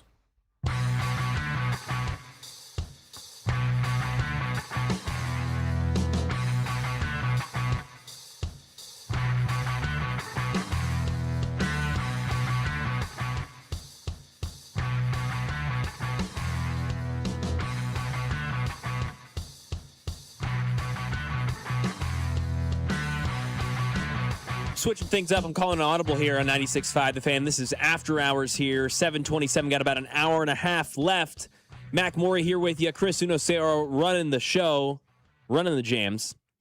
I'm going to talk Darren Peterson next as we get closer to the game. I'm going to talk quickly here some Chiefs, and then we can talk more Chiefs in the 8 o'clock hour and dive a little bit more into the cap space because I've got some stuff that I want to talk to Chris about. We've got the Combine this week, and he dives into the draft and all that stuff. I'm deeper than anyone I know besides your boy Bink. So we'll talk all about that, but really quick, let's talk first. Javonte Williams contract, 3 years for 24 with the Dallas Cowboys, 16 guaranteed. That's always what you, by the way, we're in contract season free agency, just to remind everyone. Also watch us on the stream anywhere online, Instagram, Twitter, Twitch, Facebook, The Fan 965. You can watch us there. Make sure when you're looking at these contracts, you are looking at the guaranteed money. That is what we want to be looking at first. When you see a contract, whoa, 4 for 80, whoa, that's way more than, and then you see the guarantee, like, oh, that 50 of that's guaranteed. Oh, okay. It's always good to take a year off the deal and then just look at the guaranteed money. Yeah, take a year off. It's good. Yeah, take a year off and then look at the guaranteed money. It's a lot of times like they get a little bit more than the guaranteed money because a lot of that guaranteed money is tied into salary, and then the rest of it is a signing bonus. And so they'll get paid some of that, whatever's remaining of the signing bonus when they get cut. So some of that will be from the last year, and then some of that's just going to be non-guaranteed salary that they get as well. So just how you look at those contracts, never take them at that full face value like that. Yeah, never see that first Adam Schefter tweet and go, oh, no, that's so much. Wait a minute, see the guarantee. Like Chris said, take a year off is a great piece of advice as well as we get further down this line, because the Chiefs are going to be involved in some of this, and they could be involved in that running back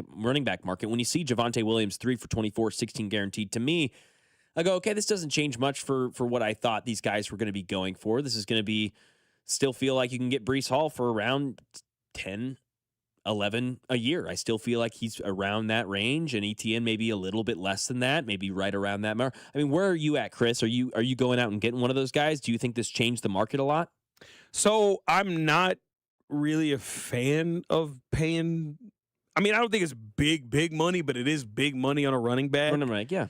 I'm just not a fan of it. I think there's good running backs in the draft. And like my issue is this. So keep going. Sorry. I think the Chiefs have some other needs that they can address. Mm-hmm. And to me, going out and spending that kind of money on really what is a position that is not that hard to find good players at, to me is just it. I get why people want it though, because you want that flash. You want a Breece Hall who, at times has looked like an elite running back in the league.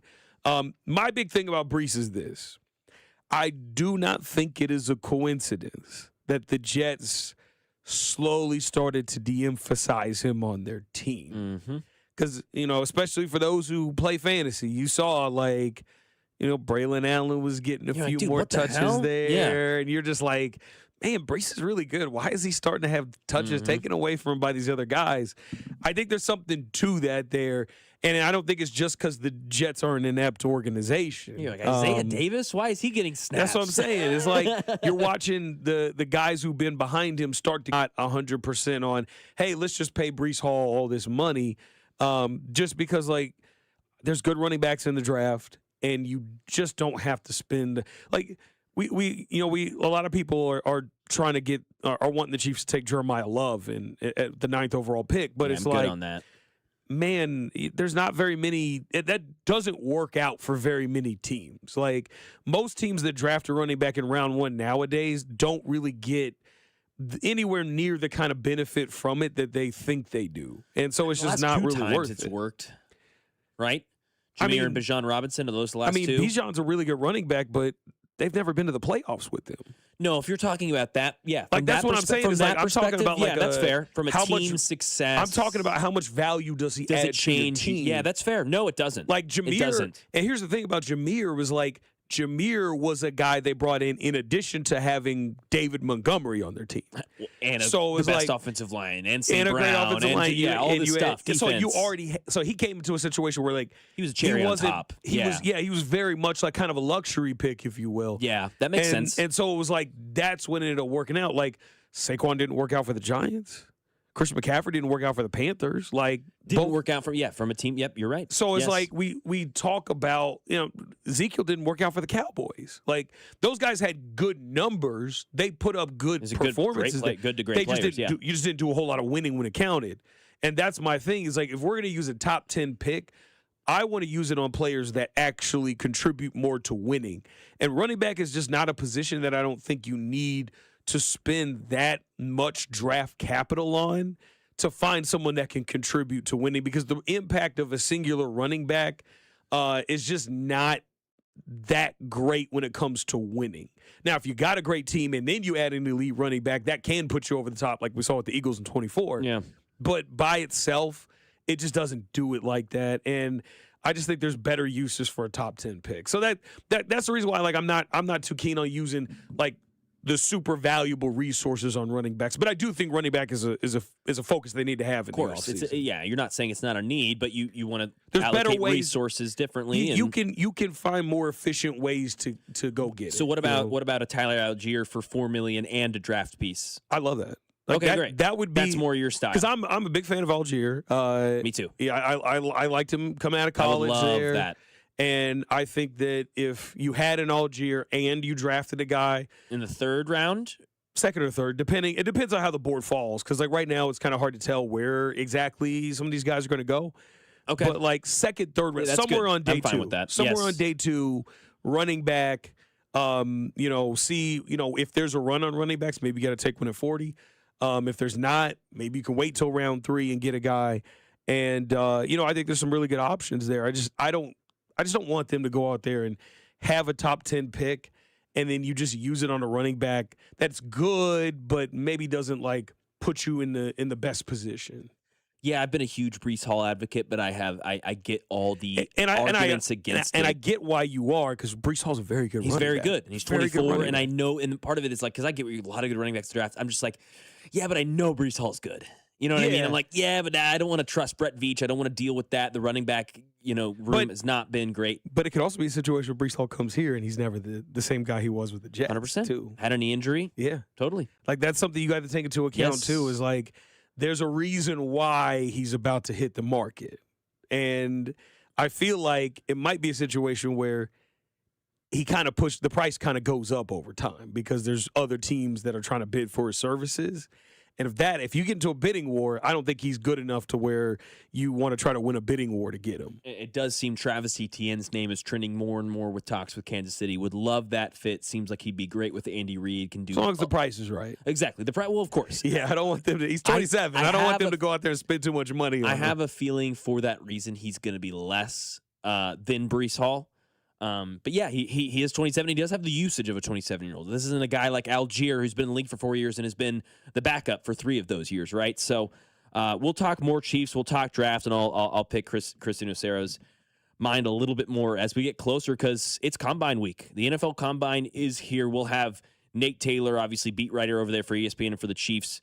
We'll have him on throughout the week on Fesco and Dusty and Cody and Gold and Carrington over there on the drive, as well as Matt McMullen and the voice of the Kansas City Chiefs, Mitch Holtis. We're less than 30 minutes away before KU takes on Houston right here in Lawrence over there in Allen Fieldhouse. I say right here. Well, 45 minutes away from here.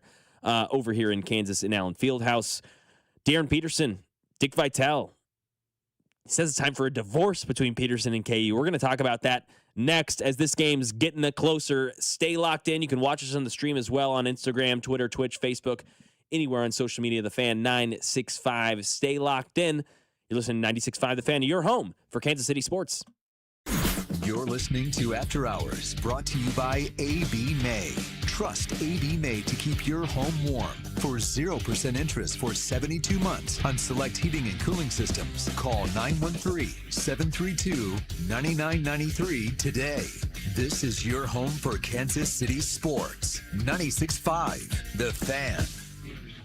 Stay warm and worry-free with Hamilton Plumbing, Heating, AC, and Rooter. Get a new furnace absolutely free with the purchase of select HVAC systems. The pros at Hamilton make upgrading easy with flexible financing, expert installation, and energy-efficient options that can help lower your monthly energy bills. Over 40 years experience and more than 8,000 five-star reviews, plus our exceptional service guarantee, are great reasons to trust Hamilton. Visit callhamilton.com/radio for details, terms, and conditions.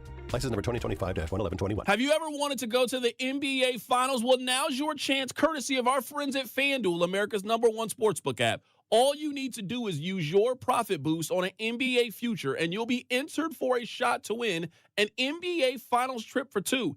NBA Futures, lock in your pick on who you think is going to go all the way, whether it's a team to win the championship or win the Western or Eastern Conference. Maybe you think that San Antonio is going to upset OKC out west. Maybe you got any idea who's going to come out of the Eastern Conference. Maybe you like Boston with the possible return of Jason Tatum. Whatever your bet is for the future, visit FanDuel.com/local to get started. Remember, play your game with FanDuel, an official sports betting partner of the NBA, and also 96.5 The Fan. 21 of President, Missouri. No purchase necessary. Limit 1 entry. 4 Profit Boost token. Opt-in required. Must apply Profit Boost token on select market. Restrictions apply.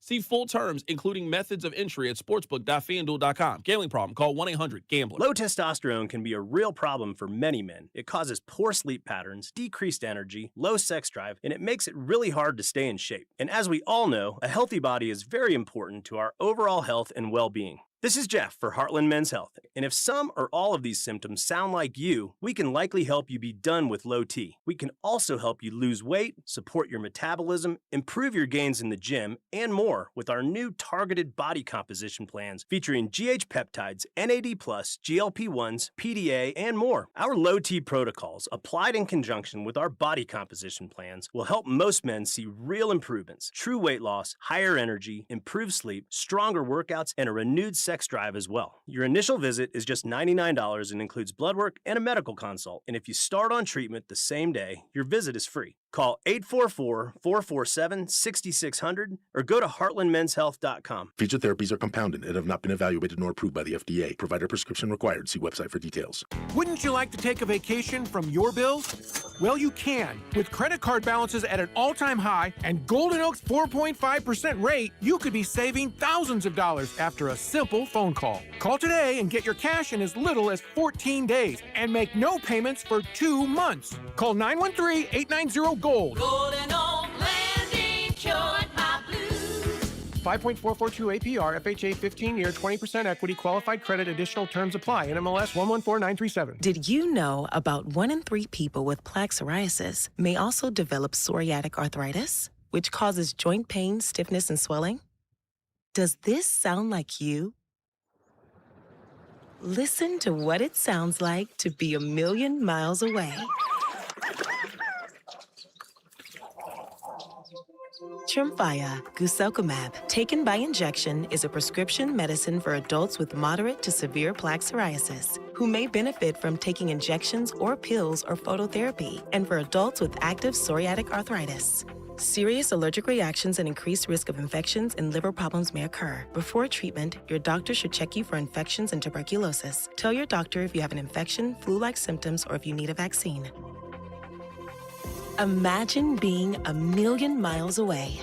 Explore what's possible. Ask your doctor about Tremfya. Visit tremfya.com or call 1-800-526-7736.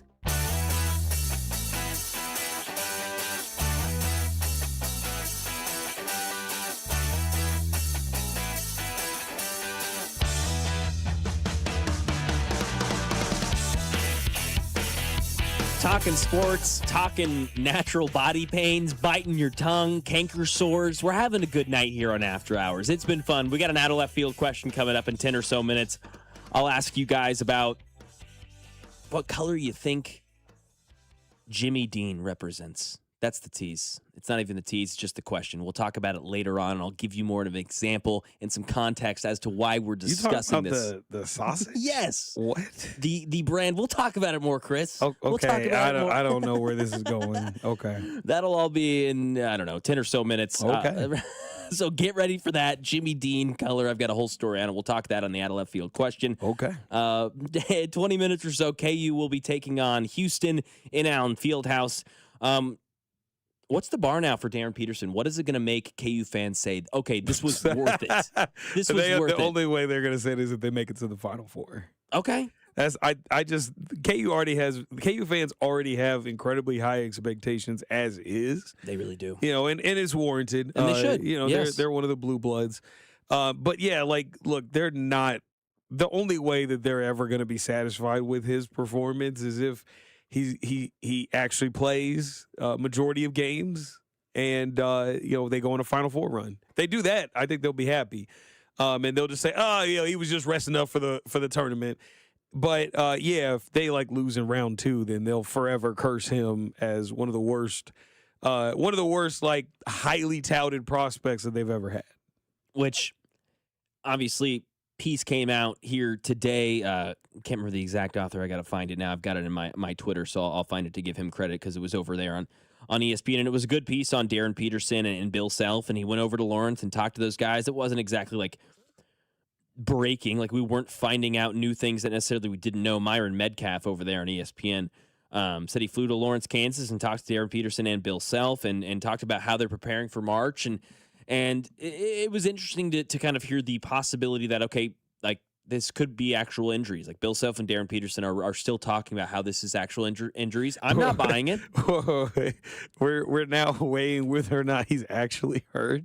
Yeah. Oh, yeah. Of I course. mean, my thing is this, like, and if he's actually hurt, then the whole thing changes, Chris. I mean, shouldn't we just assume that until we get information that says that he was just not hurt, he was just worried about his draft stock? Like, my thing is this, is like, I think it's always safe to assume that if someone says they're hurt, then they're probably hurt. Because, granted, even with all the money and with all that, like, none of these guys want to go out here and have to hear the kind of harassment that Peterson has been getting ridiculous. all year. It's So it's crazy. like, yeah, I tend to think that, you should probably give him the benefit of the doubt. But I do understand KU fans being frustrated about it because of the hype around this kid. Of course, and it's the flu, and it's the calling himself out of the game. And I was hearing people on this station, he should have played through the flu. And, I know, he's soft because he didn't play through the flu. I'm like, man, I done heard some of y'all try to talk on the radio while y'all were sick, and y'all was out here being babies about it. So I don't want to hear anything about. I completely agree. You got to play through the flu. Like, man, I didn't see some people around here when they just had a cold, not even the flu. They had a cold and they were acting like they were bitching and damn moaning. babies. Yeah, exactly. So get the hell out of here with that. You got to play through the flu thing. You're preaching to the choir on that one, man, because he's also worrying about himself and his draft stock. He doesn't want to go out there and play like ass with the flu in a big game and on a national stage. That he's worrying about. He's treating himself like he is the product, because he is. You got to worry about yourself first in these situations. Like you just do. He's 18, 19 years old, and he's thinking about his future. He's thinking about making money. He's thinking about doing what's best for himself and getting himself to be the number one draft pick. And I think, I've said this prior on the show, and I'll say it again, I think that is one of those moments tonight. He's going to show up tonight. He's going to play well, and they're going to win this game. And it's going to be another moment tomorrow of, oh, Darren Peterson, he actually is really good. He's the number one pick. Yes, we know. We already know. He's amazing. He's the best scorer in college basketball. It's not particularly close. He's showed us in 18 minutes what other guys try to show us in 35. Like, he does this consistently. Dick Vitale on Twitter over the weekend after the bad Cincinnati loss. Sometimes a divorce is good for everyone involved, and I firmly believe that needs to happen now at KU Hoops. The Darren Peterson soap opera needs to end. It has to be a nightmare for all involved. So sad, Darren Peterson's talent. So sad as Darren's talent is off the charts. This screams just old man city to me. This is old man get off my lawn. This is Dick Vitale not realizing where college sports are at, and also not even really having a take. A divorce? I mean, he's leaving in a year. He's leaving after the season, so sounds like they're going to get divorced at some point. Like, let's be honest here. If he were to quit the team, you know how much worse that would look? He's a quitter. He can't even stay on that. Like, come on, do dude. you know what kind of controversy that would create if he quit on He's that gonna team? lose. Like, that just doesn't make it. Like, this is not like a professional where it's like you can just, hey, trade me at the end of the year or your contract runs out and you go sign somewhere else. This is a dude who is clearly only there on this is a temporary position here.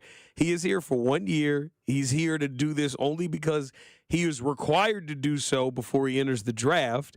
He would absolutely not have come to KU if he could have been drafted a year ago. And he would have been. He would have been drafted here. He would have been, a lottery pick for sure. Probably a top 5 pick still. Yep.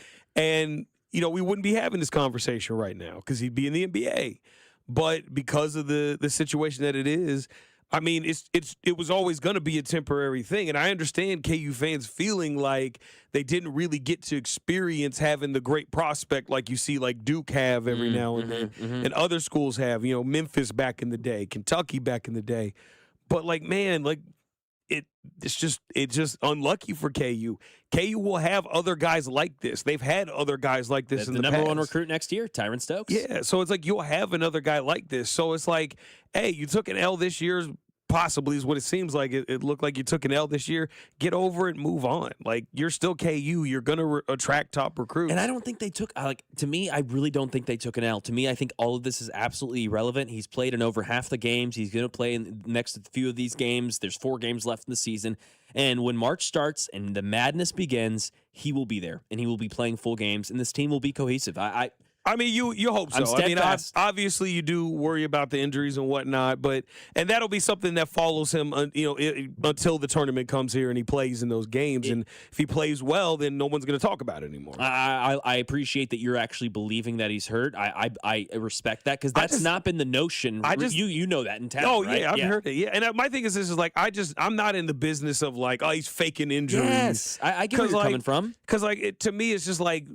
I mean, do you understand? Like, these guys are constantly having to think about their health all the time because your body is your business. Yep.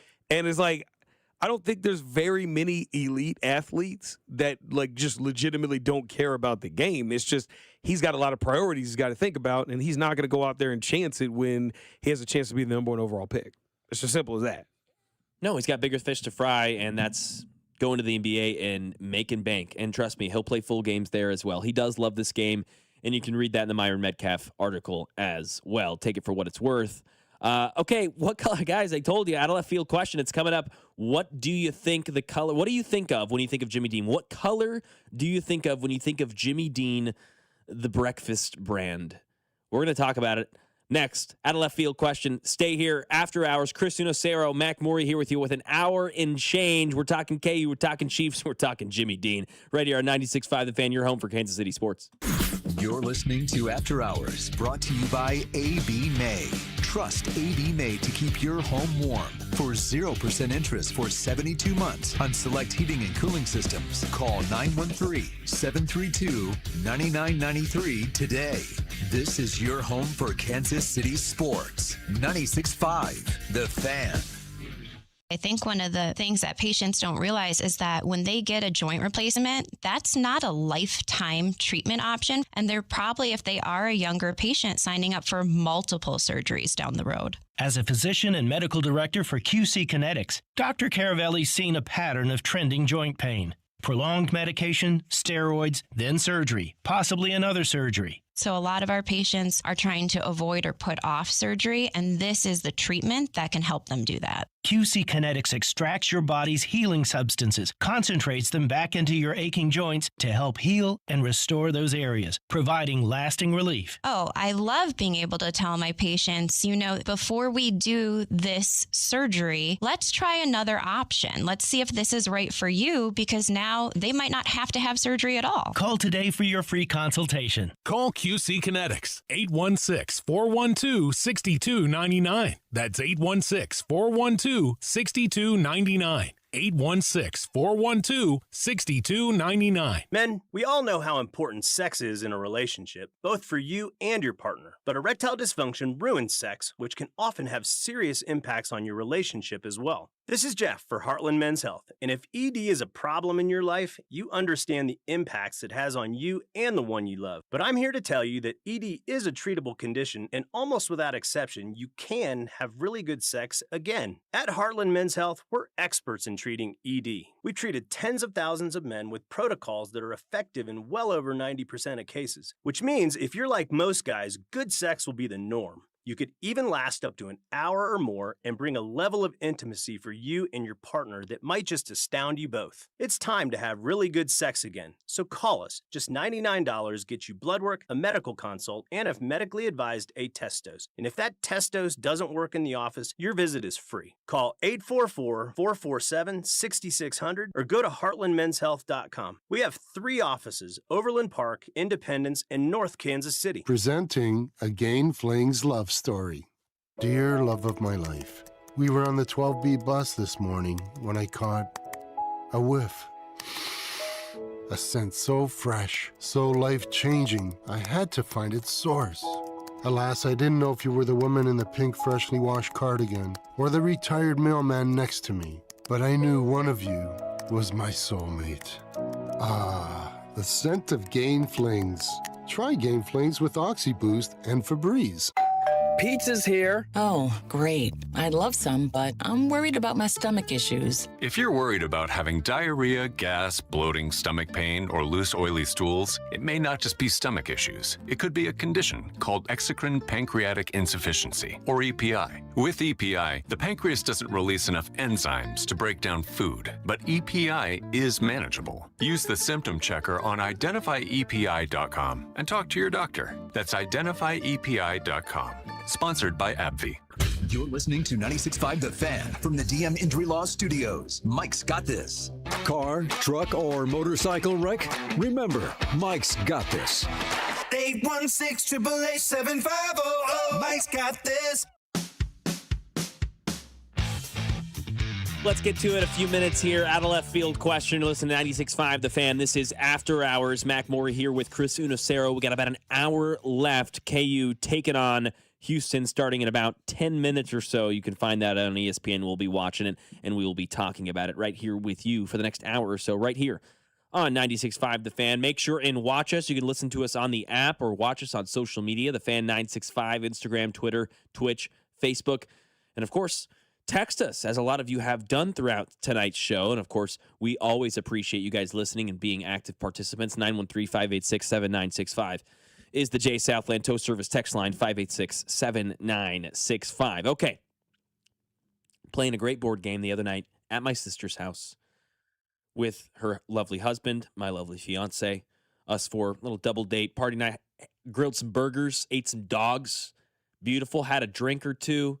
Played this board game. Fantastic night. Playing Hughes and Q's. I don't know if you played this, Chris. I don't know if you're a board game kind of guy, but more of a card game guy. But I did play board games. So this is Hughes and Q's. It's a bunch of little squares that are each a different color, a whole array of colors, different shades of green, brown, blue, all these things, right? Hughes and Q's. You get two pens, and you are trying to guess based off someone's description what color it is. They get two words or two different descriptions, rather, and you get two guesses. And based on how close you are, there's points, and you try to get the most points and guess the most best, right? Throughout this game. That is Hughes and Q's. Really fun.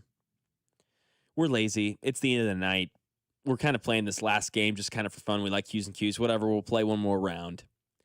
It's going slow. We're like, all right, let's kind of spice this up. Let's try and use some brands. Let's try and make this a little easier to describe these colors. So Hannah, my lovely fiance, goes. She's next. She's describing, and she's like, okay, Jimmy Dean. And we're like, okay, Jimmy Dean, sausage, cool, Jimmy Dean. And then she goes, Jimmy Dean like the commercial. Like that's going to like make something new to me. I'm like, okay, Jimmy Dean commercial. I'm like, all right, dude, like, I don't know. So we all go like a shade of brown. Where would you go first? It's like a shade of brown. Shade of brown is it's what like you a beige. I think isn't the wrapper like a beige type color? Thank you. It's like a darker beige, like almost like a golden brown. I'm type like, color. I'm like, if you can't see me on the street, I'm levitating. This is how vindicated I feel. I I'm shop. levitating right now. I do the shopping for my house. So yeah. So you know the Jimmy Dean. I know. I've seen it. I see it every week. She should know this as well. We all go brown. And she's like, okay, but like the commercial for a second description, which is like the worst second description, like the commercial. I'm like, dude, what? She was thinking of the Jimmy Dean sun. I get like the sun that's in this Jimmy Dean commercial. She's thinking yellow. So we're way off. I'm like, what? Yellow? Yeah, no. No, this is brown. It's like you can't look at one specific little iota of the part of the commercial and dude, that sun that's in the corner with the guy's face. And I knew what she was talking about, which frustrated me more. After she described it, I was like, damn it, I do know the sun and the commercial that you're talking about. But 913, I immediately said yellow because there's the sunshine in that commercial. Damn it. All right, fair enough. I don't watch the commercials like that. I don't pay attention. Commercials suck now. Well, so of course. Usually if I'm watching something with commercials, as soon as that program, usually a sporting event goes to commercial break, I'm on my phone because commercials aren't funny anymore. So, yeah. Yeah, we've got maybe black and red, maybe. I mean, there's a couple of guesses on here, but yeah, I guess yellow was one of them. I'll give it to you, Hannah. That's solid. We got one guess out of the 3 or 4 on here so far that does say, but we had a blue guess. I mean, I just thought brown would have been the overall, like beige, like you said tan. Yeah, it's like a darker tan color, like yeah. Thank you. Thank you, Chris. I was about again, a rage. Again, for me, it's because I know what the package looks like because I shop. So yeah, I see it all the time. Yeah, it was a great game again. Hughes and Q's, and drop any cool board games that you have. Would love to find out some new board games. We've been having regular game nights over in the family, so we're gonna keep on doing it. We're gonna keep on talking sports as well. A fun out of left field question with you guys. Make sure you keep sending your answers on the text line 913-586-7965. We're gonna talk draft. We're gonna talk combine, and we're gonna talk Chiefs roster and how they're going to get under the cap. Right now, just a little bit over after that Mike Dana cut. A lot of roster moves yet to come. We'll talk about it with our draft expert, Chris Unacero, and myself, Mac Morey. We are with you live for the next hour. KU tipping off in just about 5 minutes against Houston. We'll have all the action right here on 96.5 The Fan, your home for Kansas City sports. You're listening to After Hours, brought to you by AB May. Trust AB May to keep your home warm. For 0% interest for 72 months on select heating and cooling systems, call 913-732-9993 today. This is your home for Kansas City sports. 96.5 The Fan. DQ presents the Spicy Menu. For a limited time, try the new Flamethrower Chicken Strip Basket for $6.99 with spicy, bold strips that heat you up. Served with a side of famous DQ soft serve as a dip to cool you down. That's right, dip those spicy chicken strips right into soft serve. Plus fries and toast, all for just $6.99. And add a new pineapple lemonade sparkler or cooler made with tahini. It's the limited time only Spicy Menu. Get it delivered in the DQ app. Happy, tastes good. Participation may vary. I'm Boomer Esiason. My mom died from cancer. She was only 37 years old. She didn't have life insurance, and that was devastating for my family. That's why having life insurance is so important to me. Ethos makes it fast and easy. Get a quote in seconds, apply in minutes, and get same-day coverage. You can get up to $3 million in coverage with no medical exam. Get your free quote at ethos.com/play. That's ethos.com/play. Paid spokesperson. Time spent on application may vary. Online health questions required. Shopping with your parents can be embarrassing. Why would they sell jeans with holes in them? I'm going to speak to the manager. Mom! That hoodie is giving. You should get it. YOLO. Thanks to the Chase mobile app, your kid can shop independently while you keep an eye on their spending. So you can go from... We can be twinsies. ...to... How was shopping? Saw you stayed on budget. Thanks, Mom. Freedom for kids, control for parents. That's family banking from Chase. Account subject to approval. Chase mobile app is available for select mobile devices. Message and data rates may apply. JP Morgan Chase Bank N.A. Member FDIC. Hey, it's almost Andy Reid. Who knew dressing up for a Halloween ball would change my life forever? Now I get to celebrate with the best fans and everything Kansas City. Oh, yeah! My journey also led me to Renner Garage Door, Casey's go-to team for garage door repair, replacement, and service since 1956. Renner features an MVP lineup from Belden, Amar, and Liftmaster. R-E-N-N-E-R, R-E-N-N-E-R. Liberty Mutual customized this song for you. Like your car insurance, it's custom too, yeah. Liberty Mutual's got the coverage that could save you money. Thanks to Doug and Limu, well now you can go and take that cruise.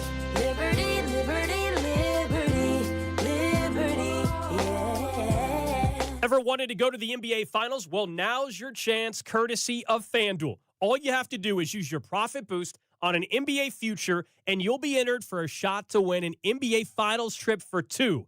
NBA futures let you lock in your pick for who you think is going to go all the way, whether it's a team to win the championship or a conference title, a tight race in the East or a race in the Western Conference. Maybe you want to look at some of the futures now post-trade deadline. Did Cleveland sell you with the James Harden trade that you should be making a bet on them to win the Eastern Conference? Visit FanDuel.com/local to get started.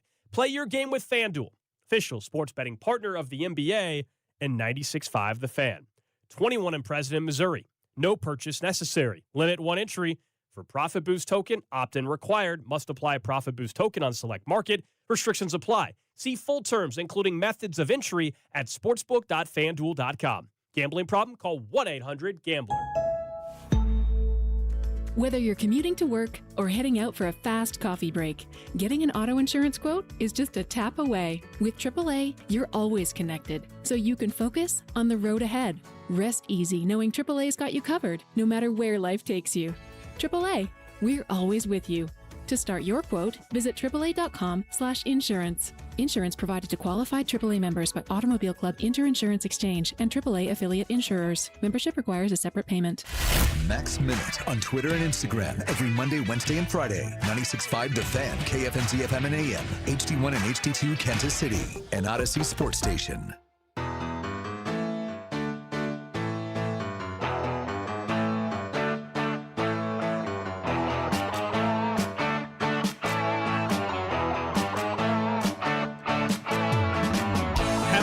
Over here on 96.5 The Fan, your home for Kansas City sports. North Carolina looks like they just closed it out by the skin of their teeth. They're going to win by 3 or more, up by 3 right now with 12 seconds left, and it looks like they will go to the free throw line. They may have to inbound it again, but either way, Louisville going to do the foul and free throw hope thing for the next 12.3 seconds. That means this KU game should be tipping off in 15 minutes or so, as they're still on the same network, ESPN. KU taking on Houston tonight on ESPN. Going to be a huge game. So much on the line, legitimately so much at stake. We'll go through that here. Again, honestly, I can read that for you tonight, right now, as the game is starting here pretty soon. What's at stake, right? So Houston hasn't lost 3 games in a row since 2017. Kelvin Sampson, Houston's coach, could be the first coach to win 2 games over Bill Self and Allen Fieldhouse. I'll say that again. Bill Self has been coaching for over 20 years at Kansas. Could be the first coach. Kelvin Sampson could be the first coach to win 2 games over Bill Self in Allen Fieldhouse. Unbelievable. KU 40-0 in Allen Fieldhouse on Big Monday under Bill Self. KU has not lost back-to-back games in Allen Fieldhouse since 88 and 89. And KU 138-24 following a loss in the Bill Self era. Absolutely absurd numbers, and we will see that in action a lot on the line starting in just a few minutes over there on ESPN. We'll be talking about it and watching it with you guys as well. I asked you what color you thought of when you thought of Jimmy Dean. I'd have gone red. I'm on red because the box is red. Holy F. Brown makes total sense. And then we did get someone else. I immediately said yellow because there's a sunshine in that guy. I mean, another person getting the commercial. It's a classic commercial that used the same format. I get it. I wasn't thinking about the sun, but hey, there you go. Some people have those similar minds. That is really funny. Okay, so let's talk some Chiefs here, Chris. Are you okay with that? I'm actually perfectly okay. It's funny. Before we came on the air, me and Bink recorded the latest episode of Character Well, there Concerns. we go. When's that come out? It is already posted. Let's go. So nice. Wherever you listen to your podcast, Character Concerns, me and Bink, we gave a 2026 NFL Rookie Combine preview. Ooh, okay. Well, don't give me that because I want that to be on the podcast. But give me a mini. I'll give you some. Give me a mini version. Give me a teaser. taste.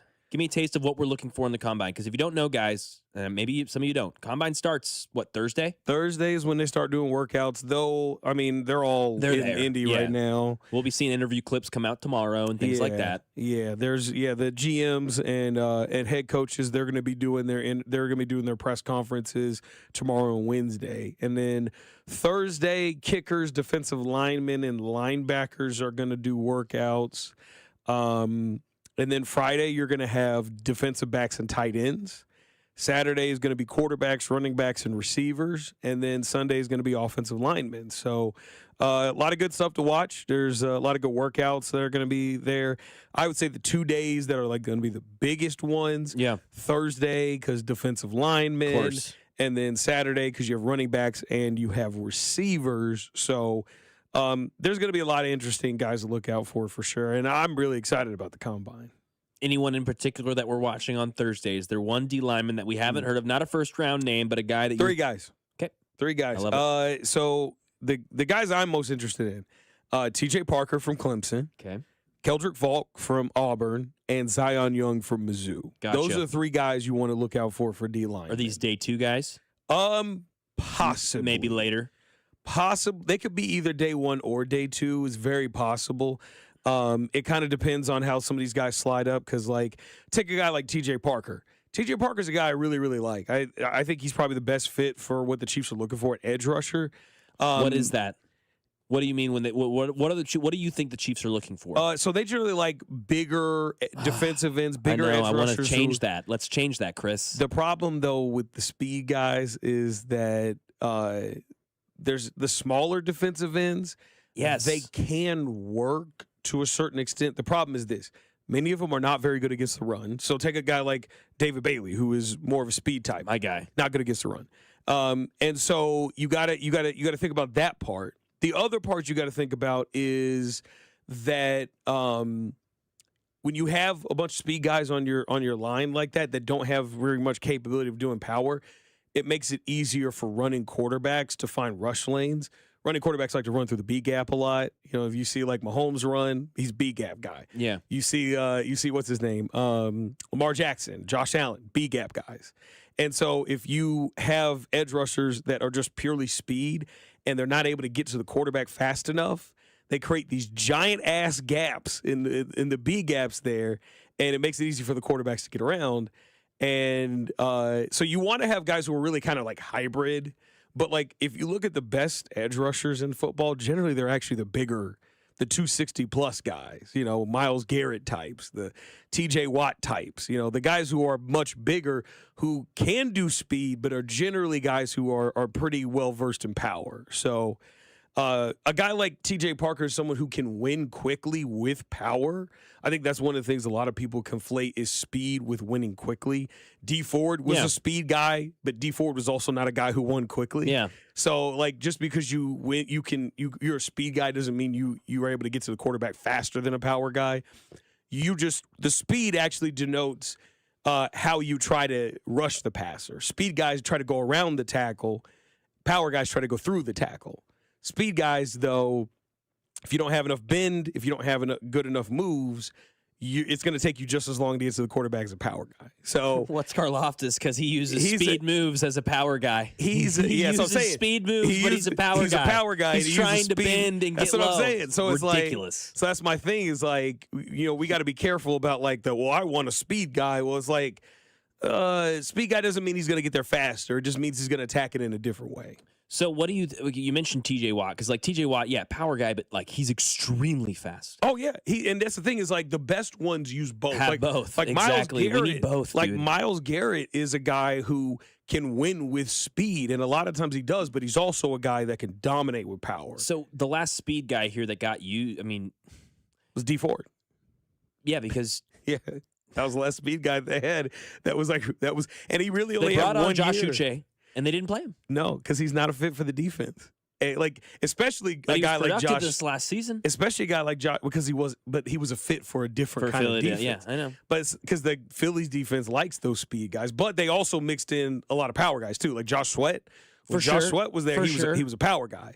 They're trying to use more speed guys, but then you kind of see what the problem is with like Uche had a good year, but Uche was also terrible against the run.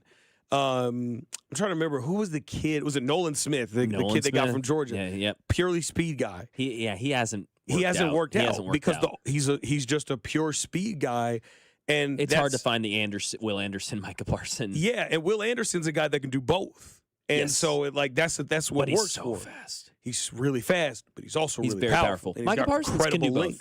Micah Parsons is more of a speed guy. He is, but he's not. I think he's underrated as far as his power is concerned. He's not a bad power rusher. He's just someone that's going to use more of his speed. Of course. Because if he tries to win with just power, I mean, unless he's going to be against someone who doesn't anchor very well, he's generally not going to beat them with power. But what he can do is if he can catch you off balance with his speed, and then he goes speed to power, and then he can beat guys that way. He's just not going to beat you with pure power unless you're really weak. So, yeah, I've got more questions. I want to take this to the other side. We're talking to, obviously, producing the show, Christina Say. We're talking about draft. I've got a couple of questions. Plus, I've got some takes on as far as how to deal with this cap and where the Chiefs are going. Right now, they cut Mike Dana, saving $8-ish million off the cap. They're now $2.4 million over the cap. There's still some work to do there. Some pretty easy moves and some other moves that we may want to. Juwan Taylor. Juwan Taylor's sitting there, right? Juwan Taylor's next. I'll keep it a bug. I'll keep it a bug. He might not play again. Like it with in the NFL with the knee issue he had this year, he might retire. Like he's made a bag. So he's made a bag. And here's the thing: if he wants to keep playing, cool. But like, man, he was battling that knee all year long. Yeah. And when you get into your 30s, I mean, I'm 35 and I got issues every now and then, and it don't get easier the older you get. So it's a player that I've defended and it came to an end, right? I had to stop defending him this season for some reasons that the penalties became too much. But a guy who you waited until this year to stop defending him for the penalty? Because his pass protection was so good, defending him as a player. It was pretty good. It was pretty good. Like, when the play started, he's one of the better right tackles in the game. But when the play starts. He was still beatable. He was still beatable. I mean, what are we doing? He was still very beatable sometimes. And the penalty, I would not say very beatable. No. He was very beatable with the really good edge rushers. They could beat him. They could push him back. I mean, this year, I agree with you. No, even the year before, like, he was not as bad as Tooney was in the Super Bowl, but he was not good in that Super Bowl. You're talking about the Super Bowl? No one was good in the Super Bowl. I'm talking about ass whooped in that Super Bowl. But that's one game. That whole team, who was good in the Super Bowl? It wasn't just that one game, though. There were games where he was a problem. I wouldn't say he's perfect, but I'm going to disagree with you on that. I don't think it was bad. I'm just saying, like, there were times where he was very beatable. I would say, I don't know if his overall grade in pass pro, though, as a Chief is over a B. I would give it a B. Yeah, it's a B. I would or give it a B, plus. but it's not an A. It's not anywhere. Yeah, but I mean, okay, he's not Lane Johnson, but he's pretty good. Yeah, that's what I'm saying. But that's my point, though, is like he was beatable. For sure. And you add in the constant penalties. Oh, well, and that's when it became too much. That's where it becomes a C- for him. And that's like, do you really want a C- tackle? Yeah, I'm not sure. We'll ask all those questions. Jalen Moore, another guy that you could cut in that same position. We'll talk about it all and what the Chiefs are going to do next at the tight end position as well. It's coming up next right here on the Fan 96.5. You're listening to 96.5 The Fan, your home for Kansas City sports. You're listening to After Hours, brought to you by AB May. Trust AB May to keep your home warm. For 0% interest for 72 months on select heating and cooling systems, call 913-732-9993 today. This is your home for Kansas City sports. 96.5 The Fan. Hey, it's Rob Britton from The Drive on 96.5 The Fan, and we're excited to announce the launch of Beyond the Pitch KC, a limited podcast series documenting the run-up to the World Cup with our friends over at 98.1 KMBZ. And Rob, I'm Scott Parks from Dana & Parks on KMBZ. Beyond the Pitch KC will feature the biggest names who made the World Cup in Kansas City possible, plus the biggest storylines heading into this summer's tournament. This is not a podcast about soccer. Don't get us wrong. This is a podcast about Kansas City. This is a podcast for Kansas City. And this is a podcast that'll tell the story of how our town is hosting the world's biggest sporting event. New episodes will be released every Wednesday starting on March 4th, as well as video clips that can be seen on 96.5 The Fan and KMBZ's social channels. Subscribe and download to Beyond the Pitch KC, a limited podcast series with myself, Rob Britton, on the Odyssey app or wherever you get your podcasts. Don't let winter catch you off guard. Keep your family cozy with a $69 heating system tune-up from Hamilton Plumbing, Heating, AC, and Rooter. We have pros available 7 days a week to keep your system running at peak efficiency, helping prevent costly breakdowns, lower energy bills, and keep your home warm all winter long. Over 40 years experience and more than 8,000 5-star reviews are great reasons to trust Hamilton. Visit callhamilton.com/radio for details, terms, and conditions. License number 2025-11121. Advent Health welcomes the KC Golf Show, February 27th through March 1st at the Overland Park Convention Center. Get front door bonuses like 5 Great Life golf rounds, Golf to Mules National, free balls, sim time with Barry's Golf and Groove, and Birdie's Indoor Golf. And get an Advent Health Championship ticket, all while they last. Saturday the 28th is Women's Day, presented by Elevated Home Team and Keller Williams Realty Partners. Test drive Callaway, Mizuno, Cleveland, and more with Golf MD. See the new RMI carts. Play the Edwards Jones Straight Drive, Genesis of Kansas City Long Putt, and the Midwest Golf Innovation Simulator.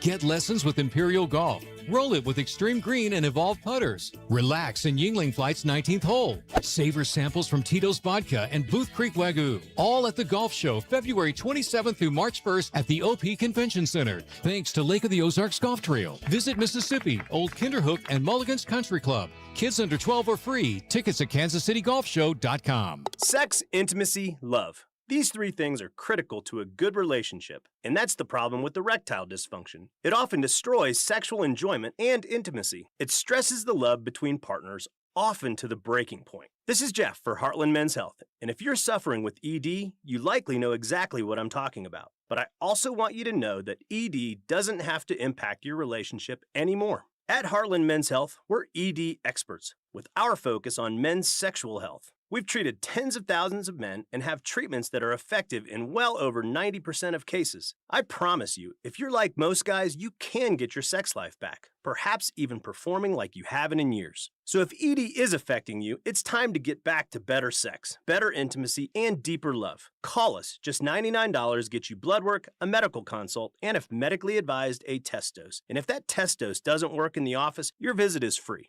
Call 844-447-6600 or go to heartlandmenshealth.com. Missouri, get ready. Circus Sports is giving you the chance to win owner Derek Stevens' wallet. From February 3rd to March 15th, you can take home your share of $250,000 in cash. Simply wager $100 and earn one share, wager $1,000 to earn two shares, wager $5,000 for a third share. Bet on anything from pro sports to college, straight bets to futures. Don't miss your chance to cash in and take home your share of Derek's wallet. Visit circusports.com for details. Must be 21 and older and in Missouri. Gambling problem? Call 1-800-BET-TALK. Kansas City, you need to subscribe to our YouTube channel so you can watch all your favorite shows right from your phone, computer, or tablet. Every day, we stream the shows live on YouTube, plus clips from the biggest moments and biggest guests. Hit that subscribe button so 96.5 The Fan goes right to the top of your feed. In your car, on your phone, or on your computer, we are everywhere. This is your home for Kansas City sports. 96.5 The Fan.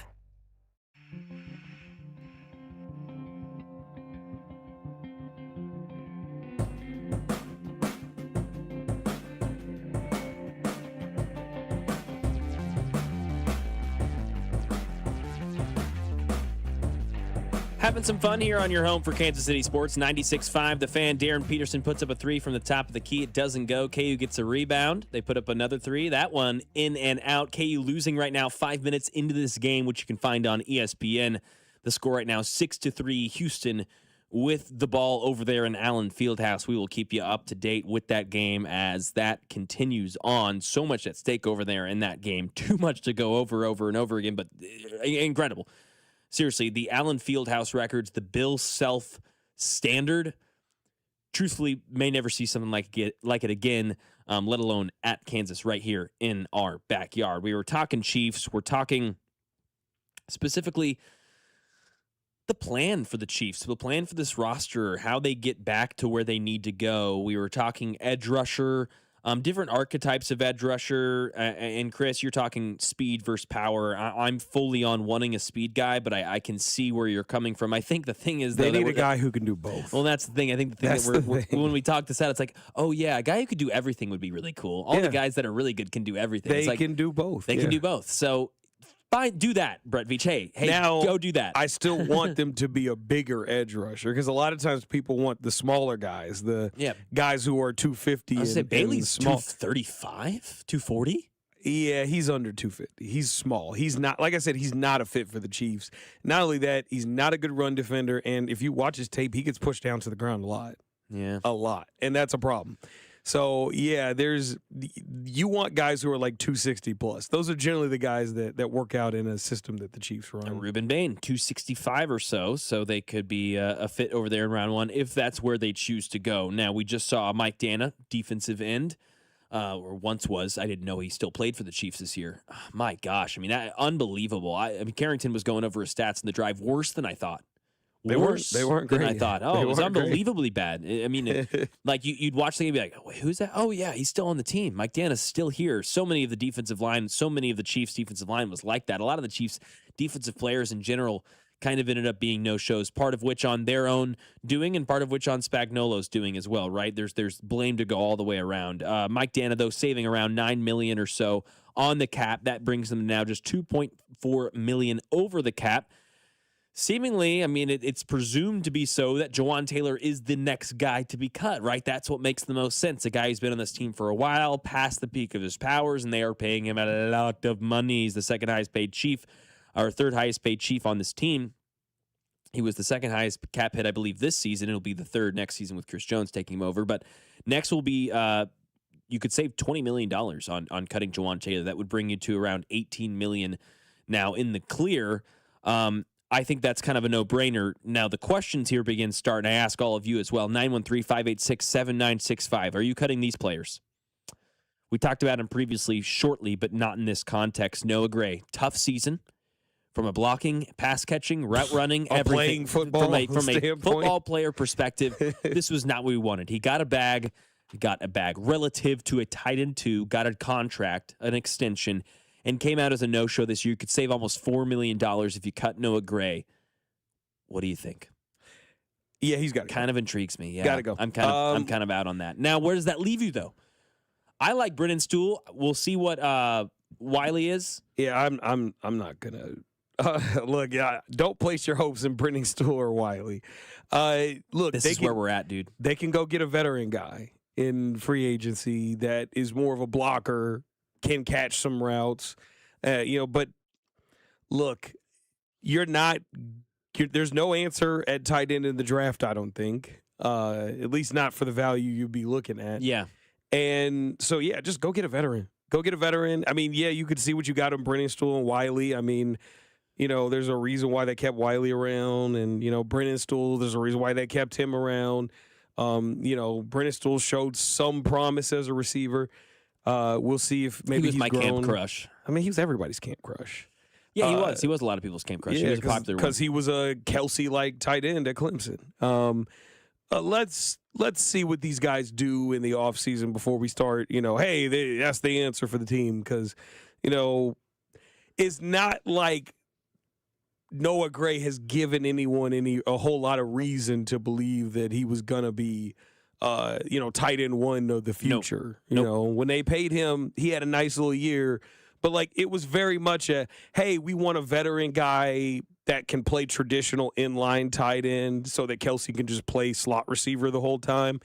And then, we'll just take Kelsey out and rest him, and we still have a guy we can play inline at tight end. But he was never going to be the heir apparent to Travis Kelsey. It's just very obvious with the way that he played this past year. And, really when he got paid, I think he was kind of punching above his weight class a little bit when he did that. So, I think he's an easy cut. He's an easy cut, except again, you're left with Travis Kelsey, who's gone after this year if he plays. I mean, and you mentioned Brennan Stool and Wiley as what ifs at best, wishes, hopes, and a prayer at best. So now you go get a veteran. Well, that's what I'm saying. Well, that's what I'm leading to. You mentioned a veteran. I'm looking at the names, Chris. There's not. You're Isaiah Likely is a free agent that obviously Chiefs want. That's not the guy we've talked about. I'm out on that as well. Greg Dulcich, Chigakonkwo? I would take a run on Chig. Chig would be actually interesting. I would take a run on Chigakonkwo. I think Chig would be an upgrade from Noah Gray. I think that I'll say this.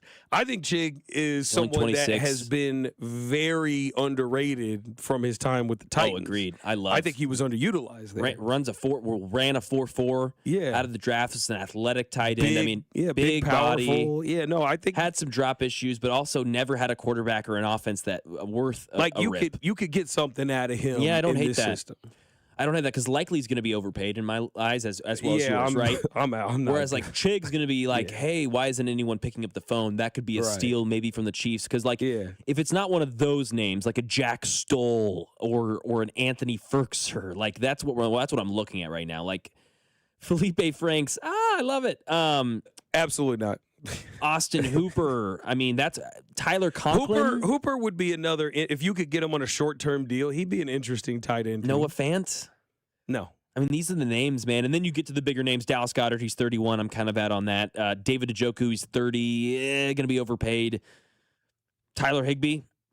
Njoku 33. Would be, actually, I'm good. Njoku would be interesting, depending on the price. That's the thing. It's the price. Depends. It's the price. Is very dependent on the price. If he's looking for 3 years, $45 million, no, I'm good. What about 335? You might be able to talk me. All right. You might be able to. It's like what's that like? 11 and change. And a third a year. Yeah, 11 and some change. 11. Actually, it would be like 11 and 2/3 a year. Yeah. You might be able to talk me in that.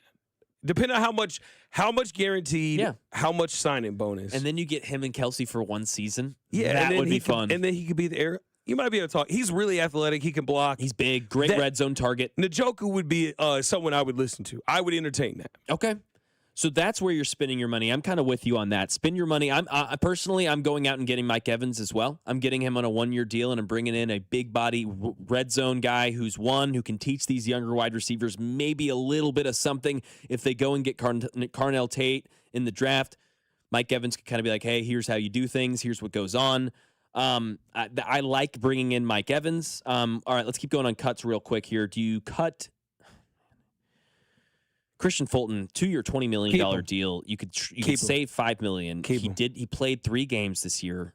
If that. You keep him. Okay. Here's the reason why you keep him. You need the depth, and he played well at the end of the year. You need the depth, and he played well. He was all right. He played a couple games against nobody, but he was played well at the end of the year. You need the depth. Are you trading McDuffie? No. Okay, so you need the depth even with him, because I was going to say for trading McDuffie, you obviously need to keep him. Well, here's the thing: is like the reason why you keep him and you keep McDuffie. I don't want McDuffie playing outside. I want him playing slot. Been saying that we've all been saying that. Yeah, we've all been saying that. We were saying that all last year. Yes, get him out of Fulton starting X. Yes. Fulton is an outside guy, and McDuffie's a slot guy. Here's the thing: is like a lot of people like, oh, he's just a slot guy. You should. A lot of these guys, like slot is becoming such an important position on defense now. Nick Emmanwori for Seattle, slot guy. Kyle Hamilton for the Ravens, slot guy. Mm-hmm. Like you're starting to see that position become so important because you can use them as an extra linebacker. You can basically you can kind of cheat them in the box and it's almost like you're running your base 4-3 or whatever. And I know he's a smaller guy, but like, man, he could get to the ball. He's a very good tackler. He's got great instincts. He's a great blitzer. You're using him better in the slot than you would using him on the outside, trying to make him a L'Jarius Sneed, shadow the X type of dude. Like that's not what he was. That's not his game. So like I don't like how they used him last year. And here's the other part about it. I don't think a lot of people like know about this. So like let me get y'all up on game. You don't want to trade for any picks for this year's draft because this year's draft sucks. You're going to trade for 27. You trade for 27 because 27 might be one of the greatest drafts we've ever seen. There are guys in the 27 draft who've been the best players at their position since they were true freshmen. And you want to get those guys. You want to get the guys, as many picks in the transformative draft than the ones in the draft that everyone's trying to get out of. So that's the reason why my thing is if you're going to trade Trent, you keep him this year. And then next year you tag and trade him and see if you can get like a day 2 pick in next year's draft. Because then there's more value in tagging and trading him next year than trying to trade him now and get a second-round pick that is probably would normally be like a 3rd or 4th round pick in next year's draft. So it just doesn't make a lot of sense to me to move him in this offseason. Keep him for another year so you don't – because if you get rid of him, you need 2 corners instead of needing 1 corner, I think. Whether it be through free agency or the draft, you need a corner. So I think that you should keep him and then have to worry about that position next year. And not to mention corner, a position that they've drafted very, very well. And if it's a 27 draft, they're looking for one, there'd be even more options there. Right now, KU in the middle of a game against Houston in Allen Fieldhouse with a lot on the line. I mean, Bill Self, an 800 win percentage versus top 10 teams.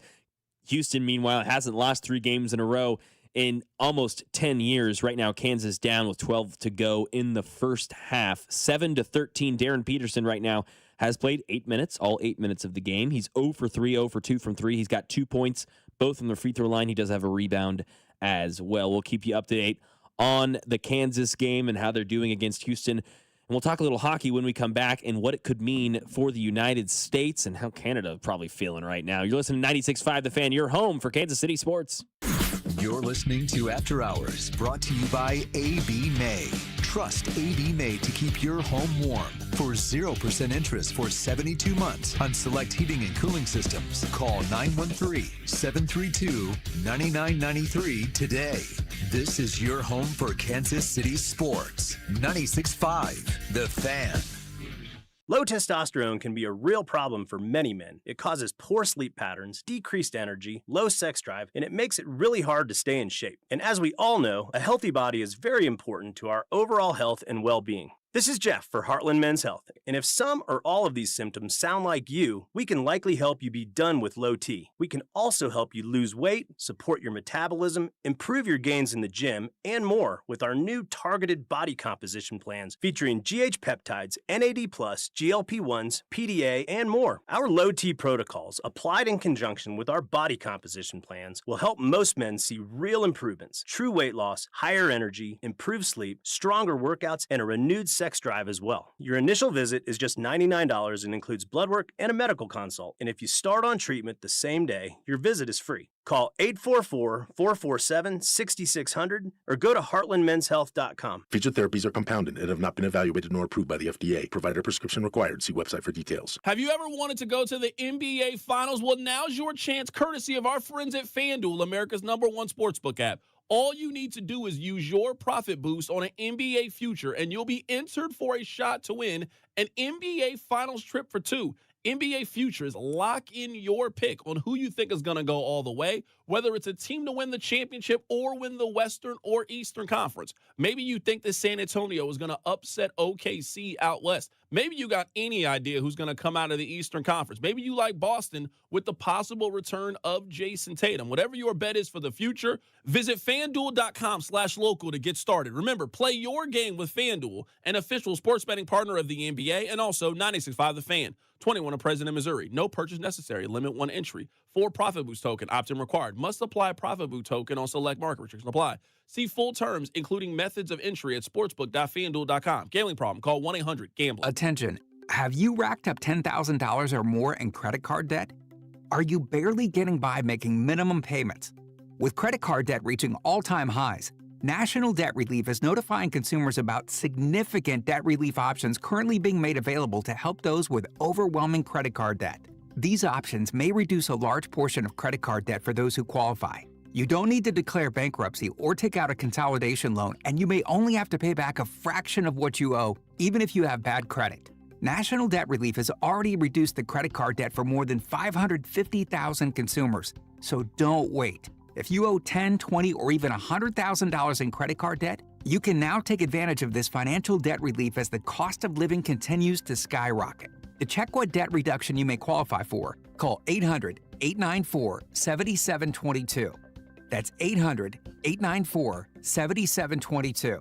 Again, 800-894-7722. When it was time to paint the inside of our home, we made one call, and that was the Certa Pro Painters, and the experience was amazing. They took all the stress about the job away from me, and they'll do the same for you. And now's the time to get that painting project completed that you've been putting off. Each Certa Pro Painters business is independently owned and operated right here in Kansas City. So schedule your free estimate online at CertaPro.com. That's Certa with a C. When choosing a painting professional, the choice is simple. Choose happy. Choose Certa Pro Painters.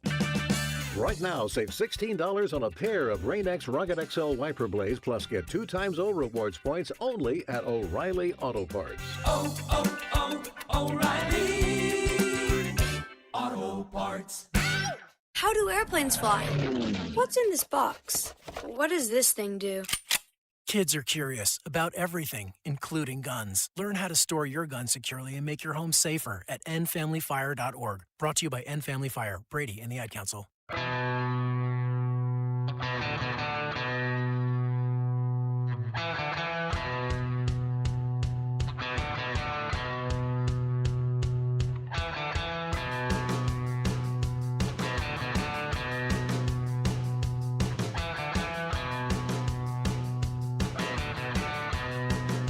Grooving here on 96.5 The Fan, your home for Kansas City sports, your home for the Kansas City Chiefs, which we've been talking about these last 20 or 30 minutes or so. The NFL draft, the NFL combine, rather, is this week. Starts on Thursday. Chris said Thursday, you want to pay attention. Defense, defensive line. Saturday, wide receivers, running backs. Those are 2 days that we can really key in on.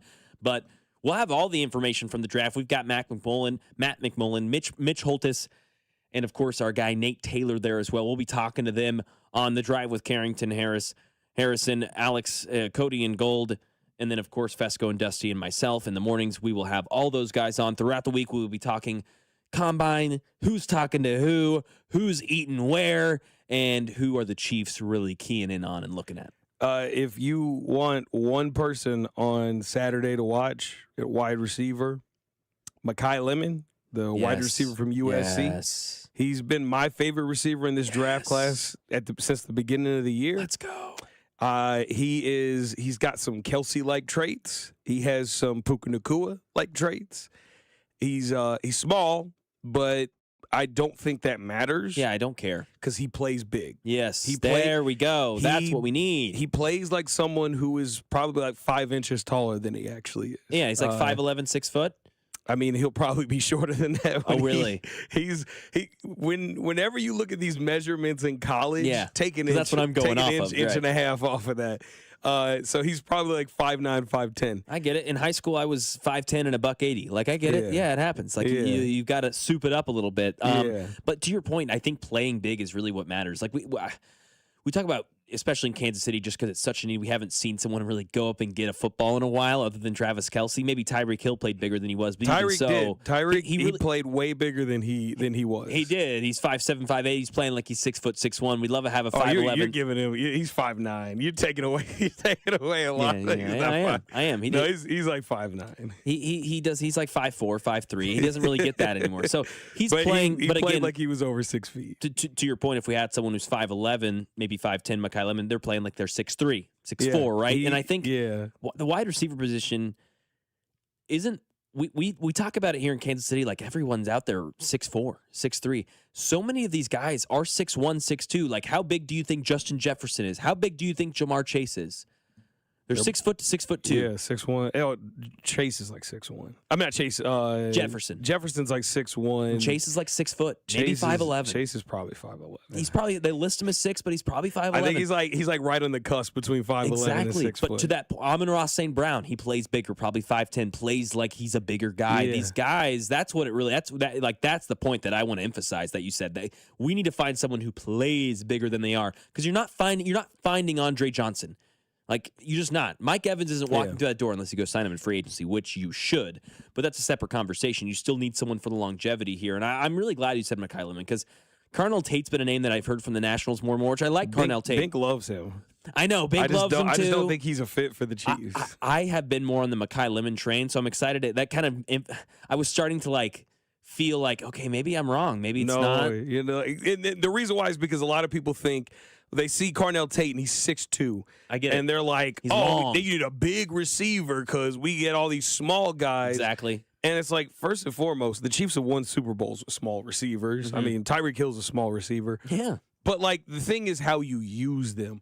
The Chiefs will never maximize Carnell Tate's usage because Andy has never used guys like Carnell Tate who are just catch and fall guys. Like, even when he had bigger receivers, they were all mobile. Like, Terrell Owens was a 4.2 40 guy. Like, that's the reason why it worked out for him. Even though he's like 6, because he was a 4.3 40 guy. He's 5'9". Yeah. So it's like every time they've gotten guys who were big, it's because they were mobile too. Sammy Watkins, 6 foot tall. Sammy was incredibly mobile. Great after the catch. So good. So, like, if you're gonna look at receivers for the Chiefs to get, you're gonna have to look at guys who can run after the catch. You're gonna look at guys who are threats when they're in open space like that. And Carnell Tate just isn't really that kind of dude.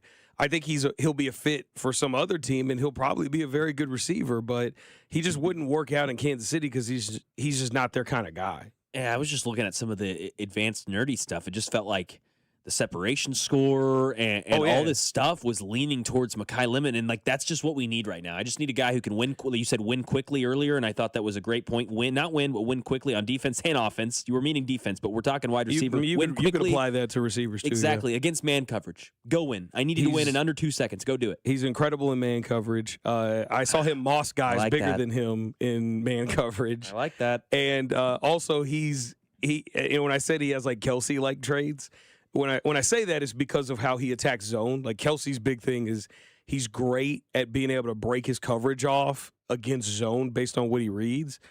So is Makai Lemon. Makai Lemon's incredible against zone coverage. And there were so many times where he would break off his routes against zone because teams were playing him soft. And, he'd stop, catch, and he'd just take off right down the field. I mean, he's incredible with the ball in his hands. And not only that, but he's a great route runner. And he's great down the field, too. Right now, KU playing Houston in Allen Fieldhouse as Darren Peterson hits a 12-foot runner floater. He's now up to 6 points. He did go out for a little bit because he did get 2 early fouls, one of which probably should have been called a clean block. Right now, 21-17 is the score with 6 and change to go in the first half. How about U.S. hockey, baby? Punch up behind the net. And it's Werenski. Now Jack Hughes puts it around McCarr. United States with numbers. Back across it comes. Jack Hughes wins it. The golden goal for the United States. For the first time since the 1980 miracle, the United States takes the gold. Jack Hughes beating Jordan Bennington. Come on, baby. Inject it into my veins. And then how about this real quick before we go to break? How about the Canada call on CBC? The captain won it in 2010. The guy wearing the C tried to win it here. It gave it in. Stick check by Novak. Now Werenski subs it ahead. Almost turned over. Now almost a 3-on-1. Back was McKinnon in front. John scores. Jack Hughes has won it for the United States. A little bit different of a vibe there, and I'll tell you what, I tried to see when the next time they spoke was. It was over a minute of silence. Just them sitting there not knowing what to say and kind of letting that roll. I bet they are still feeling it today. They'll be feeling it all week, and they'll feel it for the next 4 years because I'll tell you what, I'm not going to let them forget about it. Women's and men's, baby. Gold medal. We'll talk KU. We'll talk some Chiefs. We'll end the show here. Had a fun couple of hours. Been loving doing it. Stay locked in. Stay on the text line, 913-586-7965. We'll be back in just a couple of minutes here on 96.5 The Fan, your home for Kansas City sports. You're listening to After Hours, brought to you by A.B. May. Trust A.B. May to keep your home warm. For 0% interest for 72 months on select heating and cooling systems, call 913-732-9993 today. This is your home for Kansas City sports. 96.5 The Fan. We've all been there. You wake up and your knees give you that not today feeling, and it's frustrating and exhausting. Honestly, it's unfair. Raise your hand if you're excited about feeling older faster than you should. Yeah, I didn't think so. Ongoing pain makes you feel way older than you actually are. QC Kinetics patients are getting relief, feeling younger, and jumping back into life at full speed without surgery. The medical professionals at QC Kinetics use the latest regenerative treatments backed by real science. They take the tiny, powerful healing tools already inside your body and concentrate them right where you need relief. The sooner you start, the sooner inflammation eases and joint damage slows down, because no one signs up for feeling older faster. Find out if you're a candidate. Your consultation's free. Call 816-412-6299. That's 816-412-6299.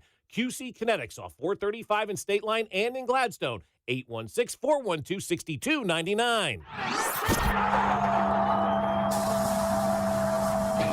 Hey guys, this is Rob Brennan from The Drive on 96.5 The Fan, and we're excited to announce the launch of Beyond the Pitch KC, a limited podcast series documenting the run-up to the upcoming World Cup with our friends over at 98.1 KMBZ. And I'm Scott Parks from Dane and Parks on KMBZ. Beyond the Pitch, KC features the biggest names who helped make the World Cup in Kansas City possible. And there was a lot of work, plus the major storylines heading into this summer's tournament. This is so much more. This isn't just a podcast about soccer. No, you're right, Rob. It's a podcast about Kansas City, for Kansas City, telling the story of how our town is hosting the world's biggest sporting event. New episodes drop every Wednesday starting on March 4th, along with video clips that can be seen on 96.5 The Fan and KMBZ social channels. So make sure you subscribe. Download Beyond the Pitch KC with Rob Brennan and myself, Scott Parks, on the Odyssey app or wherever you get your podcasts.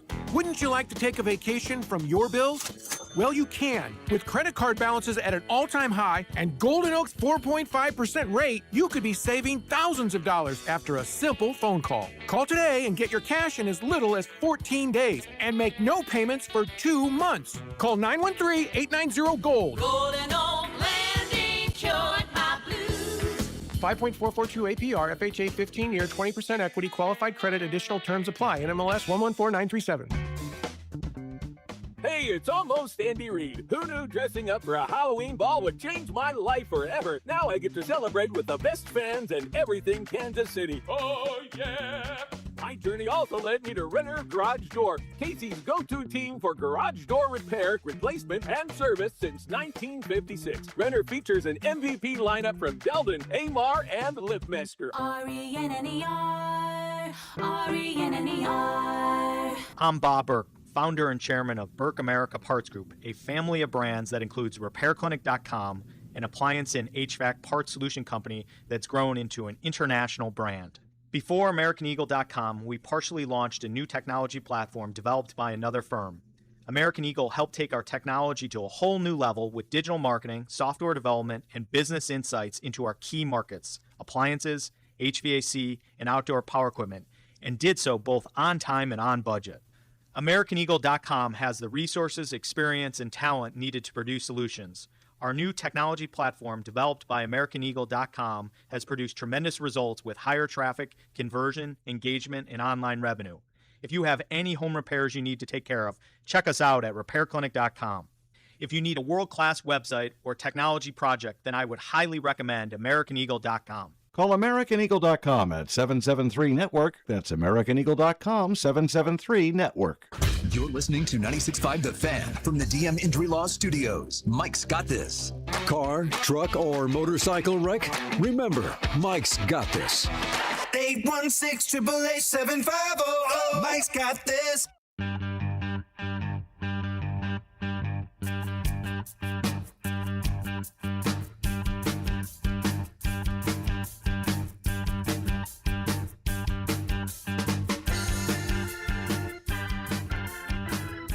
(27-22). That is the score of the KU Houston game that's being played right now at Allen Fieldhouse. KU 20-7, Houston 23-4. Number 5 taking on number 14. Houston trying not to lose 3 in a row for the first time since 2017. Meanwhile, KU trying to keep every Allen Fieldhouse immortal record intact right now, and Bill Self's what's seeming to be just invincible record and echelon that he's put himself on, and try and keep that sort of status there alive as well. Right now, Darren Peterson, obviously the score, he has taken 9 field goal attempts in the first half. He's 2 for 9, 0 for 4 from 3, 3 rebounds. He does not have an assist. I know everyone's eyeing his passing all of a sudden. And he has played 14 minutes. That's more than everyone besides Floyd Bidoga, who has played 15, who has 2 points and is 1 for 5. No one's shooting well right now. No one's made more than 1 field goal on Kansas besides Darren Peterson. He's taken 9 shots to do so. Sounds like college basketball. Damn right. I mean, geez, dude. College basketball is either everybody's like somebody's or both teams are really hot, or everybody's 1 for 4 from the field. And it is a brick fest. That's what's happening right now. Houston 35% from the field. Kansas 29% from the field. Kansas was 6 for 13 to start the game, and they're 1 for 11. Wow. That is every NCAA tournament game. That is. I was telling people I don't watch college basketball that much anymore. People are like, well, why don't you? Because like last year in the tournament, they were like, well, why don't you watch? I was like, because half of the games are one team hasn't scored in 7 minutes. Yeah. Or hit 1 basket in 7 minutes, while the other team has hit 5 baskets. Dude, that's literally so funny because that's Louisville, North Carolina. It literally was that. That's college basketball. That's so crazy. Like, it's full of this team. It's always one team in every game that this team hasn't scored in the last 5 minutes and 10 seconds and counting. That's what dude. Louisville, it was 9 minutes and change. They had to score a field goal. We were 7 minutes into the first half, so that means into the second half, the whole first half, or the whole second half, they had not scored a field goal, and then finally they broke that drought. And then North Carolina, to end the game, didn't score a field goal for almost 4 minutes. And there's always somebody on the tech, well, they don't play any defense in the NBA. It was like, well, they don't play any offense in college basketball. Great, thank you. And they do. It's so stupid. Oh, they're way better at defense in the NBA, but they don't play any offense in college because they take terrible elbow jumpers and they miss them. Now they're taking terrible threes. So, exactly. Yeah. Yes, exactly. Just a few minutes left here. Super fun time with you all today. Really, really enjoyed it. 2 minutes left in the first half for KU as they are down 3, and Darren Peterson does now take a seat on the bench. You could probably guess that'd be his last time seeing the floor for the first half. Not for the game, hopefully. Hopefully not for the game. But pull a hamstring, walk back to the exactly, back to the dude. locker room. Exactly, dude. I mean, I said it. Hey, I said it. I didn't play it earlier, but he's Jean Ralphio on Parks and Rec. He's like the best side character. When he shows up in an episode, you know it's going to be hilarious. Who are you? Ben. He's here to help us with the paperwork. Ben, is that your real name? Yes. Oh, you could do better than that. I'm gonna help you out right now. Your name is Angelo. Angelo, thank you so much for coming out. Get a thicker tie. It looks weird on you. Makes your head look like a fish. Secondly, I don't know where the paperwork is, but when you find it, can you take care of it for us? We don't have any pens because we're afraid it's gonna leak in our shirts. Lastly, I hate the name Angelo. I'm gonna switch it up for you right now. Your new nickname is Jello Shot. What do you think about that, J Shot? Oh, Jean Ralphio, and in general, Parks and Rec, such a damn good show. It's not The Office right there for me. It might be better than 30 Rock, though. All three of those shows I'm obsessed with. I've seen every episode multiple times, every season multiple times.